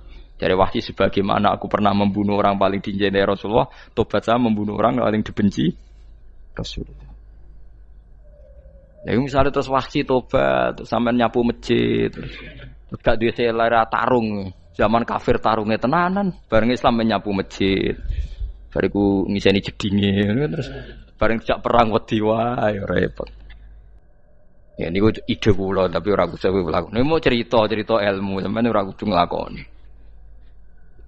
Ya tugale wong preman brah-brah. Blojo narkoba entek akeh dilakoni, nggo judi diakoni. Sewengi orang preman itu kalau judi 2 juta 3 juta loh. Bareng tobat ngoboni masjid 10.000. Padahal donyane jek akeh. Mestine tobat yo. Saya zaman judi semalam 3 juta. Sekarang kalau pengajian atau ke masjid semalam 3 juta 100 lah minimal diluwei. Ora ya malah pas tobat nglebokno amplop masjid yo 10.000, kadang 2.000. Wis repot-repot. Tapi ya apik tobat, mesti cerita. Enggak begitu, mestinya berbanding. Paham nek sampean takok tobat itu cara ulama ki ngoten niku berbanding. Mulane riyen Khalid bin Walid itu jadi panglima perang Islam itu saya masih ingat makalahnya Khalid bin Walid, fakama anni aktsartul qatla fi kufri aktsartul qatla fi Islam. Dulu ketika saya kafir adalah sangat banyak membunuh orang Islam. Perang Uhud kalah itu karena panglima orang kafir adalah Khalid. Dia cakap sekali dalam ngatur strategi perang. So Khalid itu teka elek kan, pikirannya ala sahabat yang menuso ruhin es kayak wong wedok ambek apa jenenge ghanimah mesti medun. Sahabat ora kabeh kaya aku kan ono kaya kue barang macam-macam. Gunung Uhud itu dhuwure mok sak musolane iki Jamira Gunung Uhud kaya Merapi niku mboten. Nah kaya Merapi amanah ning dhuwur tetep ra kenek, melayang to. Jadi Gunung Uhud itu dhuwure mok sak musolane mbok dhuwur pundi. Wong kula nate mriko bolak-balik kan gak bisa nih orang tahu. Kulo kaya wong India dadi melok itikaf teng gunung lho. Uhud. Mbok piye dalile mbok ya ora roh. Lah itu Khalid bin Walid pinter, dia ketika kalah itu muter ke belakang terus ghanimah itu dilepas. Ya dulu itu dalam perang dulu tuh ghanimah itu kan perempuan sama apa? Ya sama barang-barang itu. Ketika dilepas itu dianggap sudah mengaku kalah. Ada sahabat yang kok ruhin itu udah akabir sahabat, ada sahabat papan atas, sahabat yang seperti itulah. Sahabat kebanyakan turun ternyata Khalid itu muter terus naik dari belakang. Pas sahabat turun, dia naik dari apa? Yo penak karek mana iko dhuwur, itu akhirnya kalah. Itu ya gara-gara strategi nih Khalid bin Walid. Nah terus dia bersumpah, saya bersumpah semua kecerdasan saya, semua kecanggihan saya akan saya gunakan untuk membela Islam. Nuklimake itu di perang Tabuk, di perang Yarmuk, di perang Tabuk. Itu di panglimani siapa saja yang ditunjuk Nabi itu kalah. Termasuk Ja'far bin Abi Thalib itu padahal panglima yang ditunjuk Nabi. Usamah ya kalah. Abdullah ya kalah. Semua yang ditunjuk Nabi itu mati semua. Akhirnya panglima diambil siapa? Khalid. Taruh saja gini strateginya. Anggap saja Arab itu padang pasir. Tidak sampean biar tahu bahwa orang soleh yang cerdas itu banyak. Jangan kira soleh itu tidak butuh kecerdasan, butuh. Arab itu kan padang pasir. Mau jelas gini, gambarannya apa? Padang pasir. Itu kalau perang itu kan taruh saja orang Islam itu 3.000 musuhnya 10.000. Memang kejadiannya gitu, 3.000 musuh 10.000. Itu kan berbanding berapa itu? 30 ya? 1 banding 3 ya? Nah itu dulu, pasukan-pasukan Islam dulu itu sama-sama seperti soft sholat. Jadi memanjang. Ya akhirnya perang itu kelihatan sekali mana yang sedikit, mana yang banyak. Habis Khalid strateginya dirubah. 100 orang di depan, anggap saja gitu. Pokoknya tak kayak gambaran coro Jawa paling gampang. Lagi mau kitabnya malah bingung loh. 100 pasukan kuda yang di depan itu disuruh negarkan kuda. Disebut fal mughirati subha itu. Yang itu wal adiyati napa? Dobha fal mughirati subha itu. Ya, pokoknya anggap seperti itu. Fal muriyati apa? Qadha itu. Kuda yang 100 di depan disuruh menegarkan. Pokoknya kon gerak sehingga debu itu banyak bertebangan. Terus pasukan yang 3.000 itu disuruh memanjang. Memanjang sepanjang-panjangnya. Karena di depan ini ada tegaran kuda tadi, orang kafir yang di sana itu melihatnya ada bantuan datang baru. Wih, pasukan Islam teko wakeh, panjang lagi. Dikira jumlahnya itu sampai 50.000 lebih. Paham sih kalau maksudnya? Jika wong kafir melaju perkara ini tidak mungkin kita tandingi. Orang Islam dapat bantuan baru, padahal ya wonge podo. Mau baris setok dirubah. Nah misalnya sing mimpin Mustafa sembah jare mati ya syahid, mati kabeh wong Islam. Nah itu artinya dia masih ingat betul. Saya dulu pernah menggunakan kecerdasan yang sama untuk mengalahkan umat Islam. Saya bersumpah kecerdasan yang sama akan saya gunakan untuk memenangkan Islam. Coba bayang nonton ning padang pasir 3.000 orang, yang 100 di depan negarno kuda supaya pandangan tidak begitu jelas. Terus yang belakangnya memanjang dari jauh kan kelihatan pasukan dapat bantuan baru. Padahal ya orangnya sama. Akhirnya orang kafir merasa wah nggak imbang. Kita ada imbang karena orang Islam dapat bantuan. Terus menang perang itu. Lah itu tobat bener gitu loh. Orang kok pas kafir cerdas, buareng Islam tobat nyapu masjid. Kayak sebariku ngaji ngantuk. Padahal zaman kafir cerdas, memperdayakan ekonomi nganti sugih bergeder.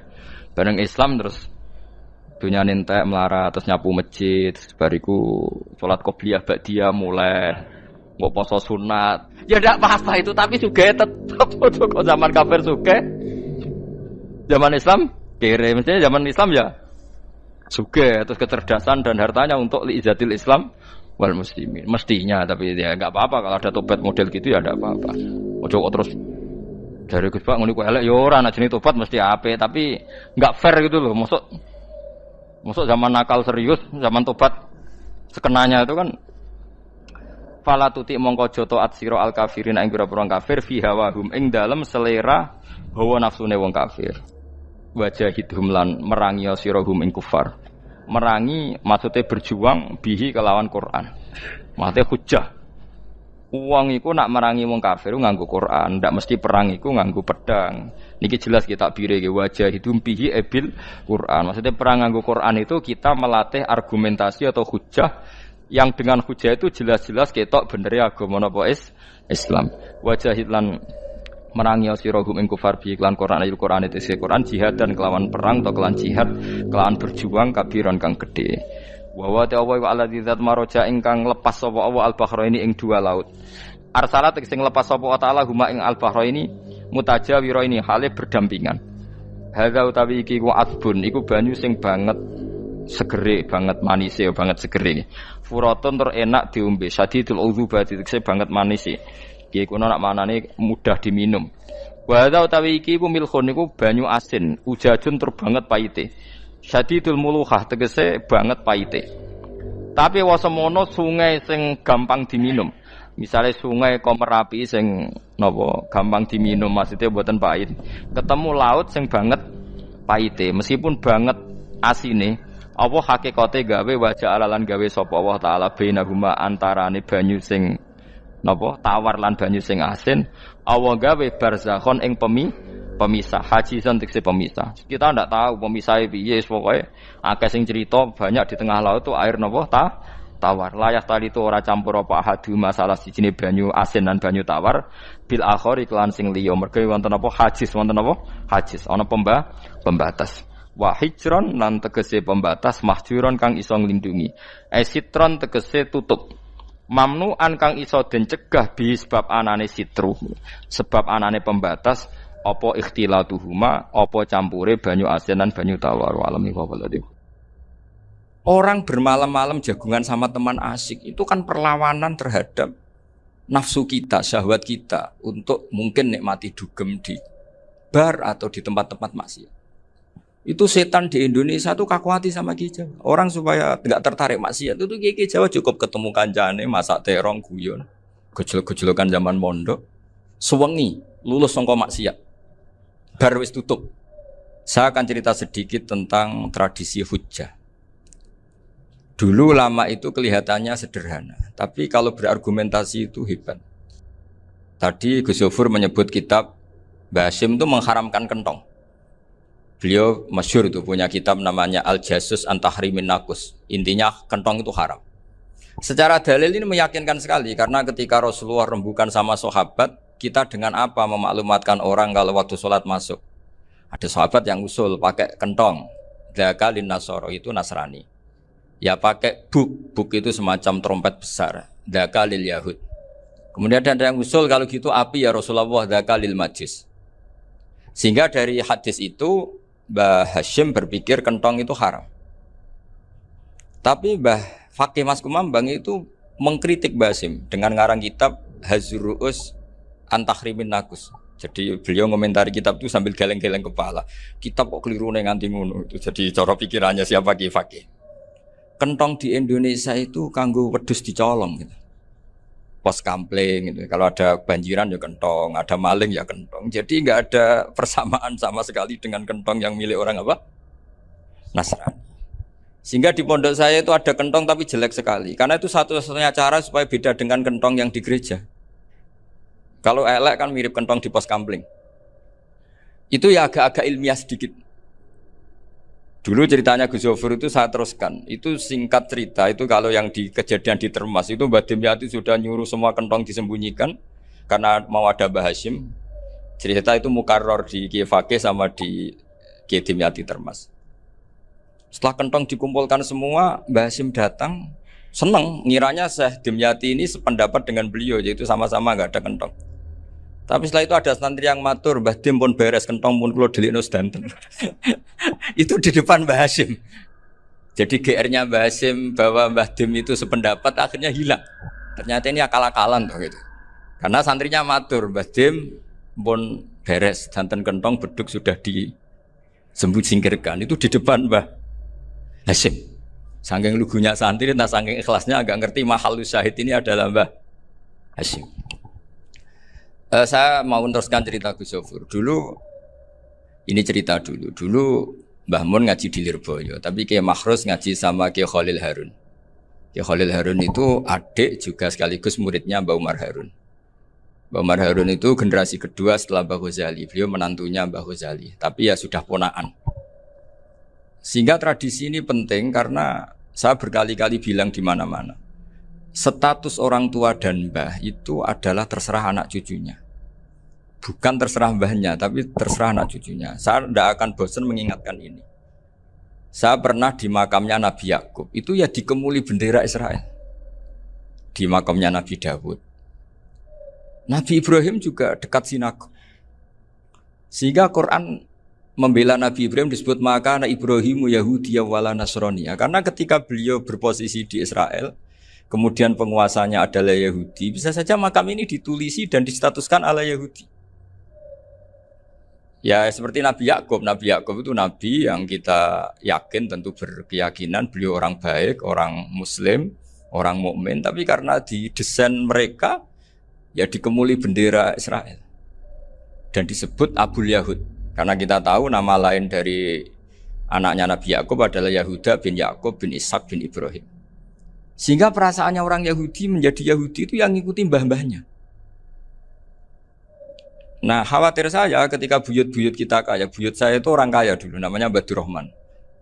Itu kaya sekali, tanahnya banyak. Dulu cerita Mbah Hasyim ya kaya sekali, Mbah Maksum juga kaya, Mbah Abdul Aziz juga kaya. Karena dulu itu inginnya kiai itu yo ketok sugih lah, gak ngel-ngelo santri. Tapi nanti kalau cucu-cucunya sudah ndak alim, itu ndak dianggap punya tanah itu karena untuk fasilitas santri. Aku tak kedonyan, mbah-mbahku ya kedonyan. Buktinya tanah ombo. Karena dia akan menafsiri sesuai cara berpikir. Makanya sanad keilmuan yang diceritakan Gus Sofir itu harus diulang-ulang. Kalau nggak diulang-ulang, maka kita akan berpikir sendiri untuk menafsirkan masyayikhonal kiram atau ajdadanal kiram. Nah, ini yang bahaya, yang sering Quran mengingatkan. Jadi ada status yang disematkan oleh anak cucu kayak orang Yahuda tadi, Yahuda bin Yakub bin Ishak bin Ibrahim itu menstatuskan mbah-mbahnya yang bernama Ibrahim itu Yahudi. Sampai Quran sendiri yang bela maka anak Ibrahimu Yahudi wala Nasrani. Karena secara geografis sekarang Ibrahim di Israel dan otoritas itu juga milik mereka, sehingga mereka bisa masang-masang atribut yang menunjukkan kalau itu Yahudi. Beberapa al-alim al-alamah yang minnah itu sudah wafat dan kadang-kadang dzurriyyahnya itu tidak kita. Kalau sekarang orang bahasakan kubu sebelah. Akhirnya ya nggak boleh dikholi, nggak boleh diziarah. Terus seakan-akan yaqtaduna bi ra'yi, seakan-akan mereka berpendapat dengan pendapat syekh ini padahal enggak. Nah, sehingga tradisi ketersambungan sanad tadi baik secara genetik atau secara asbab itu harus terjaga. Saya beberapa kali banyaklah sering diceritain Mbah Mun. Dulu Mbah Munawir ini cerita ya, Mbah Munawir itu hak saking senenge kitab, ben santri ini so ngaji kitab. Itu kalau ada alumni Lirboyo, alim disuruh baca muin di sini itu Mbah Munawir ikut. Saking ingin tasjeknya, ingin ngajari santri bahwa ngapal Quran udah hafal tok, tapi yo paham. Dan penggalinya Mbah Munawir itu sampai klimaknya dulu Mbah Zaini itu nate nikah sama Nyai Komariah kalau nggak salah, binti Karim, binti Manap. Punya putra Gus Habib, Gus Doha yang diantara putrinya dinikahi Gus Rozin. Terus akhirnya kesampaian juga ketika Mbah Munawir punya mantu alim alamah namanya Mbah Ali Maksum, angsal Nyai Hasyimah. Sampai pondok Kramjak ma'ruf bil ilmi, terutama ilmu sorof dulu karena Mbah Maksum itu komplain, fa'ala ya fulu kok terus fa'lan ya fa'ala ya fulu ya uf'ul gitu kan. Masuk fi'il kok jejer isim gitu. Jadi dulu kata Mbah Mun itu ada persaingan ilmu sorof, sorofnya Mbah Maksum Ali Kuaron sama Mbah Ali Maksum Jogja. Jadi wali antok, yang satu Maksum Ali Kuaron, yang satu Ali Maksum. Ya itu dulu saingan ngarang sorof. Nah ini yang menang siapa? Ya terserah duriannya. Kalau duriannya keren ya menang karena terserah yang kampanye. Saya bayangkan adekan Mbah Zubair tidak punya anak sealim Mbah Mun, mungkin kalau Mbah Zubair juga tidak sewow kalau punya putra Mbah Mun, karena saya berkali-kali bilang kalau dalam syair Arab itu kama takarroma, kadang dilafatkan kama tasyarrofa bi Muhammadin adnanu. Orang berpikir Adnan itu siapa? Itu karena ada Nabi Muhammad SAW. Orang mencari-cari Mbah Mun itu mencari Mbah Zubair karena ada Mbah Mun. Orang mencari Mbah Dahlan karena ada Mbah Zubair. Wong kok alime ngono iku bapake sapa? Wong kok alime ngono iku putune sapa? Tapi kalau kita ini sudah ndak alim, ini orang sudah nggak tertarik nyari-nyari leluhurnya karena dianggap selesai. Jadi yang dengan tanda kutip yang menghabisi mbah-mbahnya itu ya mesti cucunya. Ini mau ngamuk, mau peringatan, tapi ini juga peringatan pada diri saya sendiri. Jadi sehingga zuriyah ini penting. Kenapa para nabi mesti donga zuriyatan thayyibah? Kenapa selalu berpikir tentang zuriyah? Wa ja'alaha kalimatam baqiyatan fi aqibi. Karena zuriyah ini yang nanti bisa menstatuskan leluhurnya. Seperti tadi cerita Mas Maftuh, ini tak puji betul, saya hari ini tidak ingin gojlok supaya kewalian saya tidak tergerus oleh kedoliman. Saya pernah diceritain Gus Zofur, juga sering baca buku tentang Mbah Maksum. Dulu Mbah Maksum kalau wasiat kembali ya gitu. Kamu harus NU dan harus mempertahankan NU, tapi tidak dengan cara membenci Muhammadiyah. Dulu Mbah Mun juga sering cerita, dulu Mbah Hashim tuh ngaji Syekh Mahfud. Nah, Mbah Ahmad Dahlan dulu namanya Darwis, sering ngaji sama Syekh Khotib Minangkabau. Zaman itu Syekh Khotib sudah modern, sudah ikut gerakan Abdu, gerakan Al-Manar. Sehingga bawaannya Mbah Ahmad Dahlan ini agak agresif. Yang Mbah Hashim karena hanya mulazim di Syekh Mahfud, hanya sesekali ngaji Syekh Khotib, beliau lebih seperti itu. Dan dua beliau ini sama-sama pernah ngaji Mbah Soleh Darat di Semarang, Mbah Hashim sama Mbah Ahmad Dahlan yang dulu namanya Darwis. Jadi ini masih min minuskatin wahidah mimam bain wahid. Sehingga kita tidak kaget ketika Mbah Ali Maksum mengomentari Muhammadiyah itu masih ahli sunnah wal jamaah. Makanya nanti terakhir saya baca kitabnya Mbah Ali dan sering saya pelajari. Andai kan kita ini sepakat dengan ilmu, ya kita tahulah. Kalau Abu Hanifah itu tidak kunut, Imam Syafi'i kunut, berarti kunut itu mazhabnya Abu Hanifah, bukan mazhabnya Mbah Ahmad Dahlan. Apa tidak kunut itu mazhabnya Abu Hanifah, bukan mazhabnya Mbah Ahmad Dahlan. Kita kunut itu mazhabnya Imam Syafi'i, bukan mazhabnya Mbah Hashim. Ini semuanya masih dalam bingkai ilmu. Adzan qabla subhi juga riwayatnya jelas. Tidak adzan ya sudah, perilaku kita sudah jelas. Dulu Mbah Mun sering didik kita gitu.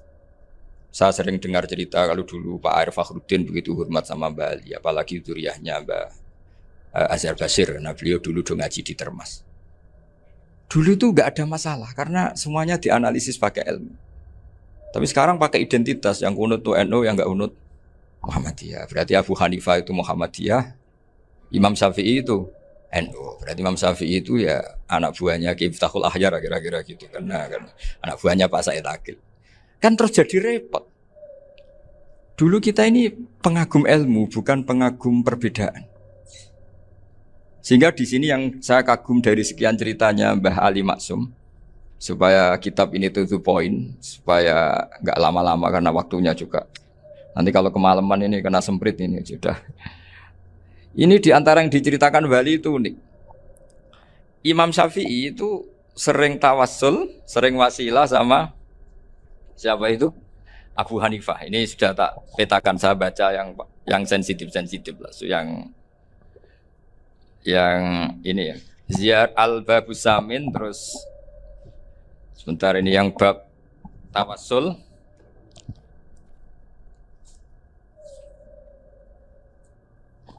Ini di sini halaman 90, mungkin santri-santri kerap ya bisa ngecek lagi di kitab Hujjatul Ahli Sunnah. Ketika cerita tawassul, di antara yang diceritakan Mbah Ali Maksum adalah perilaku ya, bukan sekedar statement tapi apa?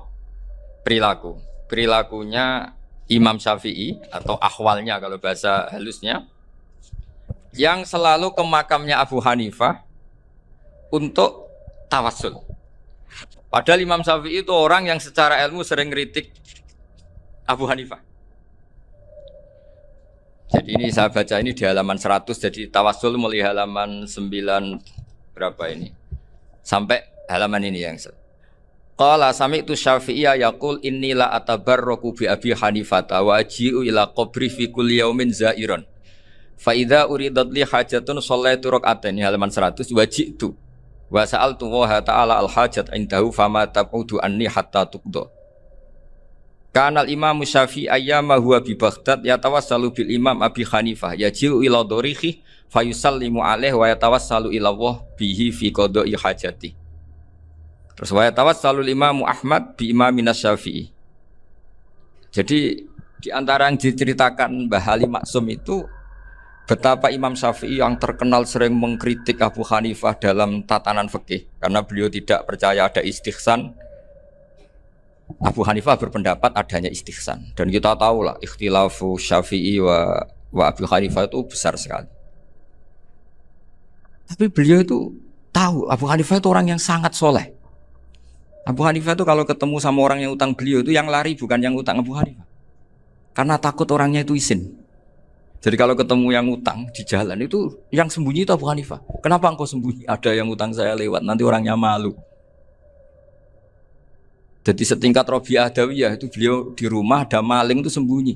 Ditanya kenapa engkau sembunyi? Malu, gak ada yang dimaling. Malu sama malingnya karena serumah itu gak ada barang yang layak dicolong gitu. Itu Rabi'ah sampai dia sembunyi. Itu yang bisa niru itu Abu Hanifah. Jadi wali-wali besar ini ternyata saling menghormati dan saling tawassul. Nah saya berharap tawassul ini bukan sekedar perilaku sosial, tapi memang ada sanadnya. Sehingga terus diceritakan Bali di sini dulu istaqa Umar bil Abbas. Kata siapa tawassul harus dengan Rasulullah SAW? Dulu istaqa Umar bil Abbas. Sayyidina Umar itu tawassul istisqa dengan Sayyid Abbas. Padahal kita tahu Sayyid Abbas ini tidak nabi. Terus beliau cerita sampai Imam Syafi'i tawassul sama Abi Hanifah. Sehingga gak ada perdebatan itu kan Umar. Kalau Umar kan ada jaminan boleh diikuti karena beliau sahabat. Bali cerita tentang Imam Syafi'i yang tawassul dengan Abu Hanifah. Seargumentatif itu. Sehingga ada cerita dalam sebuah tafsir. Ya saya ulang lagi, ada cerita di sebuah tafsir. Kenapa Nabi Musa ditanya Allah wa matilka biyaminika ya Musa? Ma'ana wa ta'ala a'lam. Tentu Allah sangat tahu yang dibawa Musa itu apa. Karena Allah tahu Nabi Musa itu grogi. Orang dipanggil Bali Maksum pasti grogi. Santri dipanggil Mbah Mun pasti grogi. Kenangan saya setiap dipanggil Mbah Mun ya mesti tanya. Yang ringan-ringan, wis sarapan ya. Arung sarapan ya sarapan. Pas sarapan ya kan tanduk mangan sing enak, wong santri ora tau mangan enak. Ya enggak pernah ngomong yang penting, ngendikan yang penting. Nah, karena Nabi Musa ini grogi, ini sebagian tafsir. Itu ditanya yang ringan, "Sake iku nggawa apa?" Karena pertanyaannya ringan, Nabi Musa juga ringan. Ya Nabi Musa itu sampai lali iku pangeran sing ya'lamu sirra wa akhfa. Diterangno. Niki tongkat Gusti. Gunane kathah Gusti tongkat iki. Qala ya aso ya atawakkau 'alaiha wa ahusyu biha 'ala ghanami wal ya fiha ma'arifu ukhra. Oh, tongkat Gusti niki penting Gusti. Nggih nak. Nggih macam-macam lah Gusti. Atawakkau 'alaiha wa ahusyu biha 'ala ghanami kangge menghalokan wal. Masih terang terakhir dan yang lain-lain Gusti. Wal ya fiha ma'arifu ukhra. Sehingga akhirnya rileks. Karena Nabi Musa terus ngerti. Ternyata ketemu pangeran itu enggak seserem yang saya bayangkan gitu. Pertanyaannya ringan. Itu ada ilmunya. Tapi cerita ini yang versi tafsir ini tidak yang seperti di Manaqibul Ghazali. Di beberapa kitab tentang Manaqibul Ghazali diceritakan di alam roh Nabi Muhammad SAW itu yubahi bi ummati. Saking yubahinya sampai ngendikan ulama ummati ke anbiya Bani Israel. Ulama umatku itu pinternya atau statusnya itu mirip-mirip lah. Kaf itu ya mirip-mirip lah, mirip-mirip gaya ulamanya nabinya Bani Israel. Akhirnya Nabi Musa itu tersinggung sekali. Bagaimana mungkin ulama disamakan dengan apa? Nabi. Sehebat-hebatnya ulama itu kan tidak akan yabluhu darajatan nubuwah atau yartaqi ila darajatin nubuwah. Itu akhirnya ya kalau kamu nggak percaya panggil. Yang dipanggil Imam Ghazali. Ya Nabi Muhammad juga nggak mau kalah. Gitu. Kalau manggil ulama RT ya kalah keok. Akhirnya Imam Ghazali datang. Ditanya sama Musa, Mas Muka, nama kamu siapa? Ana Muhammad bin Muhammad Al-Ghazali At-Tusi Asy-Syafi'i. Itu disebut panjang. Nabi Musa guyu-guyu. Kamu lama kok ngomong yang nggak penting. Ditanya namanya kok penjelasannya sepanjang itu. Dianggap itu satu kesalahan. Masa tanyanya nama kok ditanya. Jawabnya Muhammad bin Muhammad Al-Ghazali At-Tusi Asy-Syafi'i. Kepanjangan ini. Ketika Nabi Musa agak mencibir, agak gimana itu terus. Jadi Imam Ghazali, kalau ini masalah, lebih masalah jenengan. Apa itu? Yang tanya jenengan tuh Allah ya alamu sirra wa akhfa, dan Allah hanya tanya wa ma tilka biyaminika ya Musa. Harusnya jenengan jawab aso ya titik, bukan kepanjangan. Atawakkau alaiha wa syubha itu kepanjangan. Allah tanya yang di bawah kamu itu apa? Yang di tangan kamu. Harusnya jawabnya hanya aso ya. Tapi kenapa penjelasannya sepanjang itu? Sampai terakhir waliya fiha ma'aribu ukhra. Pinter tenan kayak gitu. Terus Nabi Muhammad, Nabi Musa terus bilang, ya pinter tenan aja gitu. Padahal kita tidak pernah GR seperti itu kan, kebetulan Imam Ghazali. Gitu. Kalau yang lain mungkin ya keok lah kira-kira gitu. Tapi ini cerita dalam khazanah keilmuan. Benar yang dikatakan Gus Zofur. Saya termasuk orang yang pernah mondok Lirboyo Pasanan. Jadi setelah saya disuruh nemani Gus Kamil, tahun berikutnya Gus jenengan disuruh. Pokoknya anakku bosak ulan lah kudu tahu mondok Lirboyo. Biar aku tahu ngaji Wakarim. Terus yang disuruh Mbak Turi Gus Kamil itu saya. Jadi saya pernah 1 bulan tuh di Lirboyo. Karena saya ini santri beling ya, kontraknya pokoknya penting ziarah Bakarim. Biasanya nggak pernah ngaji, ya. Pokoknya bareng Isa. Ziarah ya sudah. Ngaji subuh ingat saya sama Gus Imam. Itu dari 17 hari ingat saya ngaji 2 kali. Tapi kalau ziarah ke Bakarim sudah lupa jumlahnya karena memang kontraknya disuruh ziarah. Sampai seperti itu. Dan saking senengnya bangun sama Bakarim saya masih ingat. Ngamplopi salam template itu masih ingat untuk Gus Anwar, untuk Gus Imam, untuk Gus Kafabi, termasuk untuk Gus Maksum. Itu malam-malam saya dijak ngamplopin. Zaman itu saya masih ingat selawewu. Zaman itu kos 1 bulan itu 13.000. Jadi kira-kira kalau 25.000 itu untuk kos 2 bulan. Jadi saya krusnya itu pakai kos. Saya masih ingat Mondok Sarang itu kos 1 bulan 13.000. Berarti kira-kira 500.000 itu di amplopin sendiri sama Bang. Ini untuk Gus War, ini untuk Gus Imam, ini untuk Gus. Padahal Gus Imam ini mondoknya sudah dibangun. Itu bangun hormatnya sampai untuk jatah salam template. Nah yang ribet kebalikannya, kita pulang Gus Imam karena melihat Gus Kamil ini putrane Mbah Mun, Gus Kamil disangoni. Saya juga disangoni karena Gus Imam dulu ngaji juga sama Pak D saya, sama keluarga saya. Itu kata Gus Kamil setelah keluar, oh kamu nih gua abal ya, boten berarti gua aku. Karena ini penting, ini kalau sampai dia tukar guling, ribet deh. Jadi ditakwil sendiri lah, mau kamu nih gua abal ya, boten yes berarti halal. Tapi sama Mbah Mun ya ditanya. Ditanyanya bukan apa karena untuk meneruskan tradisi bahwa kalau kiai ketemu itu ya saling memberi hadiah, saling itu sudah faqaddimu baina adina jawakum apa? Sedekah. Sehingga ketika Kapya ini punya Bali Maksum alim alama, kemudian melahirkan murid-murid yang juga ipar kayak Mbak Warsun bisa ngarang apa? Kamus Al-Munawwir, Pak Bik juga punya karangan Kamus Al-Muasir. Saya itu punya semua. Karena ini adalah buah dari bahwa kita ini tidak kalah sama produk-produk yang di sana. Bahwa produk di kita ini sudah cukup untuk mengantarkan orang menjadi alim alam. Dulu Mbah Zubair ke Mekah ya sudah alim alam. Gus Zofur ke Al-Azhar sudah alim. Semua teman-teman kita ke Mekah itu sudah alim semua. Padahal produk mondoknya ya tadi. Mau digojlok kiai ini, terus mangkel be keamanan biasanya. Biasanya musuh besar pondok itu keamanan. Jadi ya bukan berarti gojlok ibunya Gus Maftuh enggak, biasanya keamanan tuh musuhnya apa? Banyak. Itu tradisi keilmuan itu harus dijaga dengan hujjah dan dengan tadwin, dengan pembukuan. Saya punya sekian cerita ya, misalnya dulu kita mungkin iskal itu janggal. Kenapa sih orang Islam tukaran sama orang Islam? Sehingga di antara doa Nabi yang enggak dikabulkan Allah, enggak boleh dikabulkan sama Allah nggak boleh, bukan berarti nggak mustajab. Redaksinya famana aniha, memang nggak boleh. Redaksinya bukan falam yastajib lahu, tapi famana aniha. Di Al-Marrah As-Salisa ini Nabi dilarang. yaitu melarang umat Islam itu jangan sampai tukaran sama umat Islam sendiri. Itu kata Allah, ya tidak bisa kata Allah, kalau itu tidak saya kabulkan. Itu dulu guru-guru kita nyontohkan sederhana. Kira-kira kalau saya tukaran wek Gus Zofuru, Mbah Mun luwih ikhlas dibanding ditukari wong liya. Nak ana kakak ditabuk adik, wong tua luwih ikhlas dibanding ditabuk tangga. Barokahnya membaca kita lebih mentoleransi. Kalau ada Mbah Hashim dikritik Mbah Fakih Mas Kumambang, kita ikhlas itu. Tidak dikritik guru PAUD, itu kan. Atau dikritik orang-orang yang nggak bisa ngaji. Artinya ternyata keliru kita bilang kiai kok tukaran. Justru bagus kiai tukaran. Dibanding kiai dikritik guru PAUD atau dikritik orang-orang yang nggak bisa baca kitab. Akhirnya barokahnya baca kita menjadi tahu. Dulu Mbah Mun sering cerita, ini masih cerita silsilah ya. Jadi Mbah Ali Maksum tadi kita tahu di antara guru besarnya Mbah Ali Maksum tentu Mbah Mahfud Termas. Beliau adalah adik dari Kiai Mahfud Termas. Mbah Dimyati ini adik Kiai Mahfud Termas.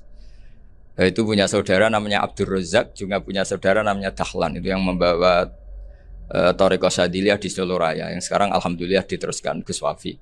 Dulu di antara pesannya Mbah Mun ke saya, hak Wafi kandani kon ziarah ning Mbah Dimyati. Mergo Thariqah Syadziliyah dulu itu yang bawa keluarganya Mbah Dimyati.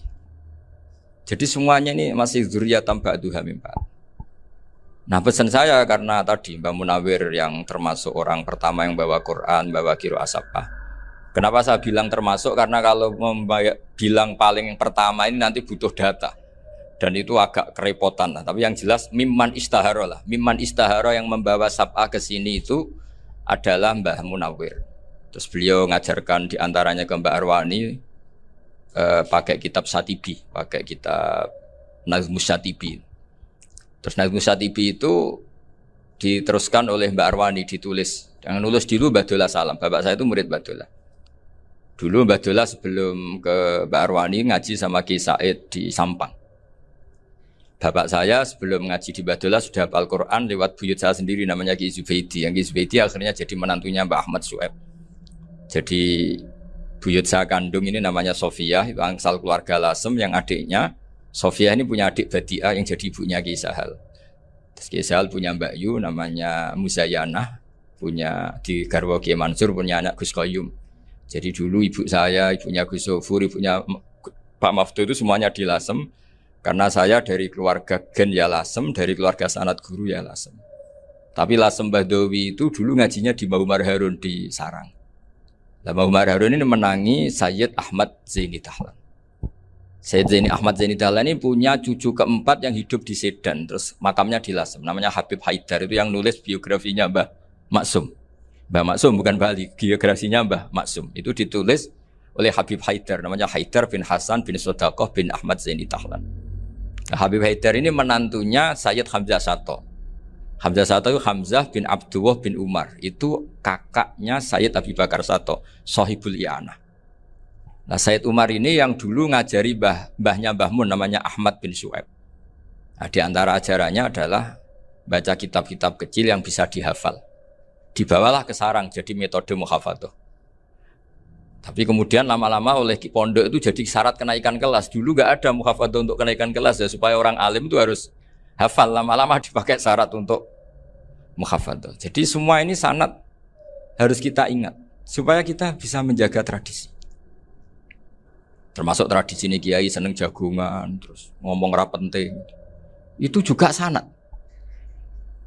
Setahu saya Mbah Mun itu kalau ketemu bapak ya guyon terus. Saya punya kenangan tuh yang dulu agak iskal tuh begini. Ada isu lah, entah isu entah hoax entah apa, ada kaji itu agak beling itu, pokoknya beling lah. Seneng siapa itu, rondo lah apa. Pokoknya beling. Ketika Mbah Mun dilaporin tamu kalau kaji itu beling sama rondo itu, Mbah Mun tanyanya lucu. Lho ayu no cung, wahyu banget Mbah.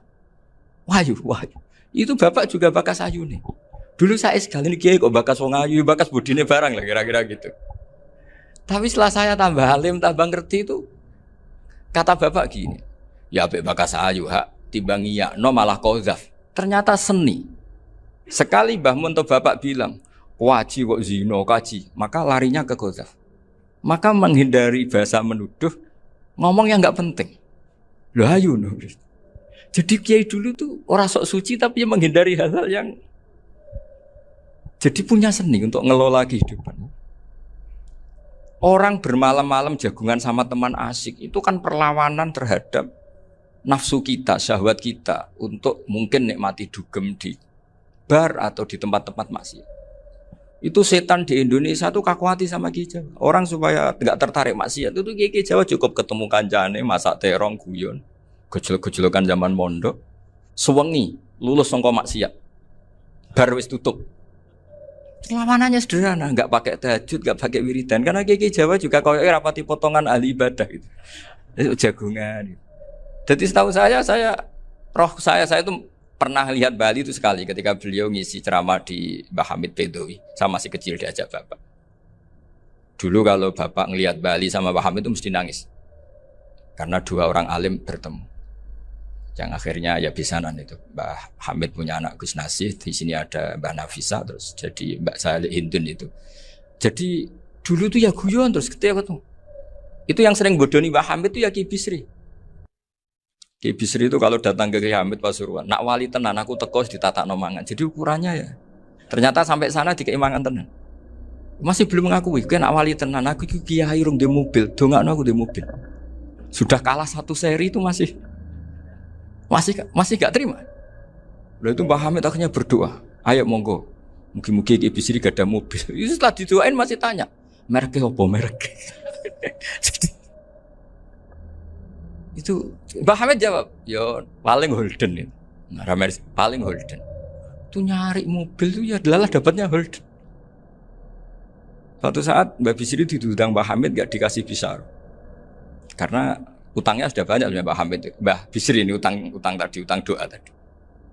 Itu ya gak dikasih bisar. Ya gak mau kesang apa-apa kelambimu kayak aku. Didol sama muhibbinya Mbah Hamid. Itu harganya melebihi jatah bisarah. Ketemu Mbah Hamid, Kang, susu Kang, mergo. Jadi dulu itu rileks, makanya ini yang diceritakan ke Zuhur. Sebetulnya kalau kiai-kiai itu bersanad itu ya rileks, hidupnya itu rileks. Karena rileks ini perlawanan terhadap kemungkaran. Saya dulu musyawarah sering sama Gus Zuhur usul fikih. Itu jelas di antara yang ditulis Lubil Usul itu. Ya kita tahu tadi misalnya sanad usul fikih, Mbah Ber itu sangat al-usuli, Kiai Zubair Dahlan, abahnya Mbah Mun. Punya murid diantaranya Kiai Sahal.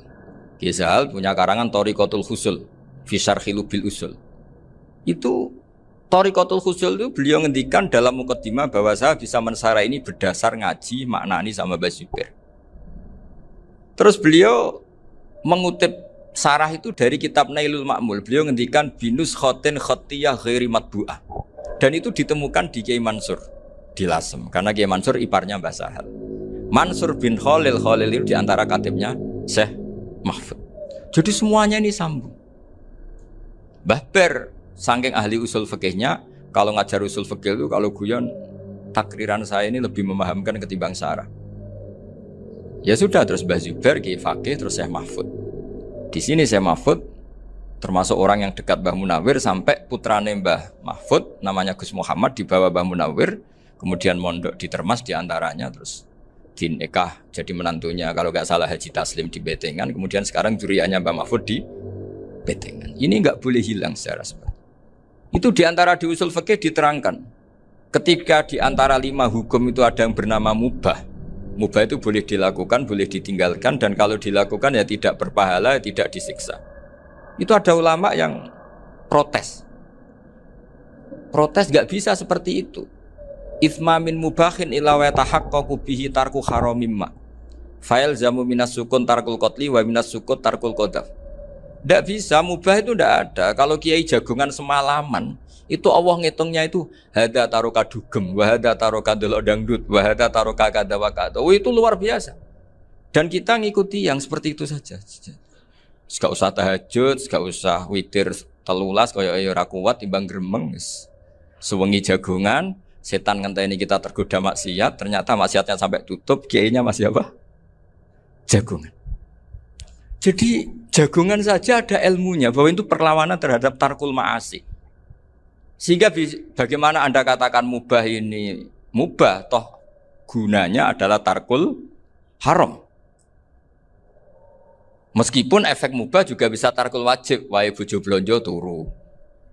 Ya karena Wayang ngurmati ibuke turu. Itu halal wajib. Jadi mubah itu resikonya ya bisa tarkul wajib, bisa tarkul haram. Sehingga kalau sanad ini terjaga secara baik, secara kultur, saya sering juga sakuan sama Gus Yofur itu mesti tak niati gitu. Jagungan wong alim iku ibadah dan menikmati ibadah adalah dabul auliya wa dabul ulama. Kata Imam Ghazali pada akhirnya waqud buhadatin al istilzat bil mubahat. Kata Imam Ghazali pada akhirnya qutbu hadaddin, madaru hadaddin, pokok dari agama ini adalah melawan kemaksiatan dengan kita menikmati al-istidzat bimbah. Kita menikmati sesuatu yang dibolehkan Allah Subhanahu wa taala. Dan seperti ini itu bisa qasmu dhuhri syaitan, bisa menghancurkan punggungnya setan. Karena kalau melawan setan dengan ibadah ini kadang kita capek selain isra potongan. Tapi nak kangkang ning komplek H gitu jagungan mbek kancane, ngenang melarate, mbok ngenang ora sekolah ramunggah, kenangan sing ramunggah diarani istiqomah. Gitu kan diarani tulus zaman, kok sing munggah dianggap kesusu.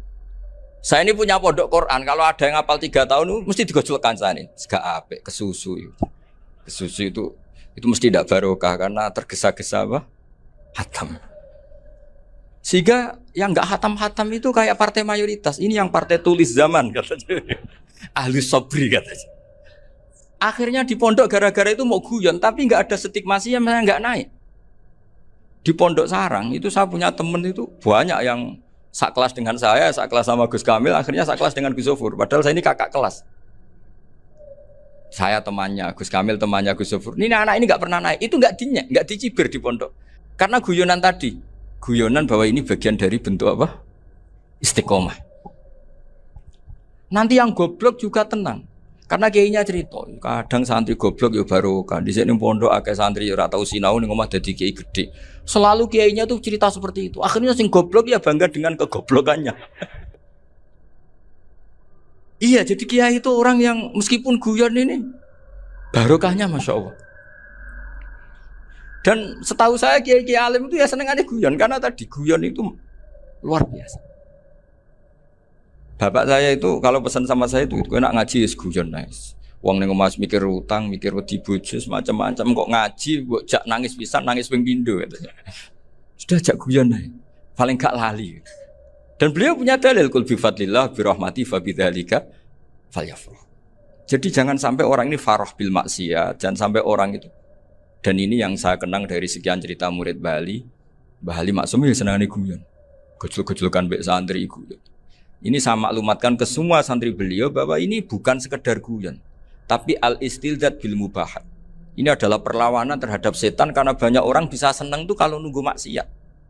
Ini bisa senang dengan sesuatu yang tidak maksiat. Itu kayak apa hebatnya?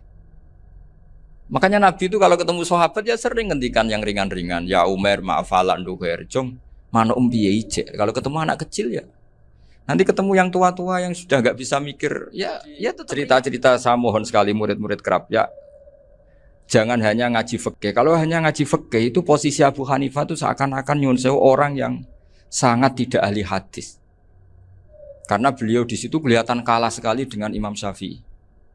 Apalagi di perdebatannya Muhammad bin Hasan Asy-Syaibani dengan Imam Syafi'i itu kelihatan sekali betapa Abu Hanifah itu orang yang nyuwun sewu ditinggalkan dalam ilmu hadis. Sampai beliau hanya dapat gelar min ulama ahli ra'yi, termasuk ulama yang kuat logikanya. Juga harus baca kitab-kitab seperti ini. Ternyata di balik Imam Syafi'i mukhalif pada beliau di bab-bab fikih, perilakunya sangat hormat. Sampai beliau tuh kalau tawassul ke kuburannya Abu Hanifah. Dan beliau ngendikan an-nasu fil fiqhi iyalun ala Abu Hanifah. Semua orang yang ahli fikih itu masih anak buahnya Abu Hanifah. Saya berkali-kali cerita, mazhab Syafi'i itu alatut tadhir hanya 2, yaitu alma wa turab. Abu Hanifah nambahi wanar. Alasannya Abu Hanifah, orang mukmin yang dosanya banyak itu dibakar di neraka, dan alasannya Allah litadhirihim, untuk mensucikan mereka. Jika pikirannya Abu Hanifah, an-nar itu min alatit tadhir. Apa yang terjadi ketika bata itu batu bata yang dibakar, di situ campur teletong, campur apa-apa, itu kalau sudah mazhab Abu Hanifah selesai, sudah suci. Karena sudah ngelewatin pembakaran. Meskipun kita tidak akan kalau kehilangan air terus wudu dengan api, bisa bunyak semua itu. Tapi apapun itu menjadi solusi. Sehingga saya punya kitab namanya Ikhtilaful Malik apa ikhtilafu Malik wa Abu Hanifah atau ikhtilafu Syafi'i ma Abu Hanifah. Itu kelihatan sekali kalau Abu Hanifah itu nyuruh posisinya kalah. Karena yang ngarang orang-orang Syafi'i. Tapi kalau melihat kitab-kitab kewalian, misalnya di kitab Mizan Kubro ini juga sering disebut kisah itu Bali Maksum tentang Imam Saroni. Berkali-kali beliau mengutip Mizan Kubro. Itu Abu Hanifah adalah orang yang sangat mukasyafah. Artinya ketika Nabi cerita air wudhu itu menjatuhkan dosa, tidak ada air wudhu yang jatuh ke kamu kecuali saat itu juga dosa kamu jatuh. Itu beliau datang ke Madharota Kufah. Kemudian beliau bilang sama si orang tua tadi, tub anizina. Orangnya terus bilang atubu minazina. Ada lagi pemuda datang dibilangin tub an ukuki walideka. Terus bilang tub tu an ukuki walidaya. Sampai yang terakhir ada tub an simai alatilahwi atau an samai alatilahwi. Terus tub tu an samai. Ketika orang itu ditanya, kenapa engkau begitu tahu dosanya apa? Saya tahu air wudhu ini menjatuhkan apa. Jadi kira-kira kalau zina mungkin ya batang babi lah. Kalau hanya sekedar melihat bak-bak mungkin ya curut atau tikus lah kira-kira gitu. Nah dulu dulu ya mungkin ya tikus cilik gitu.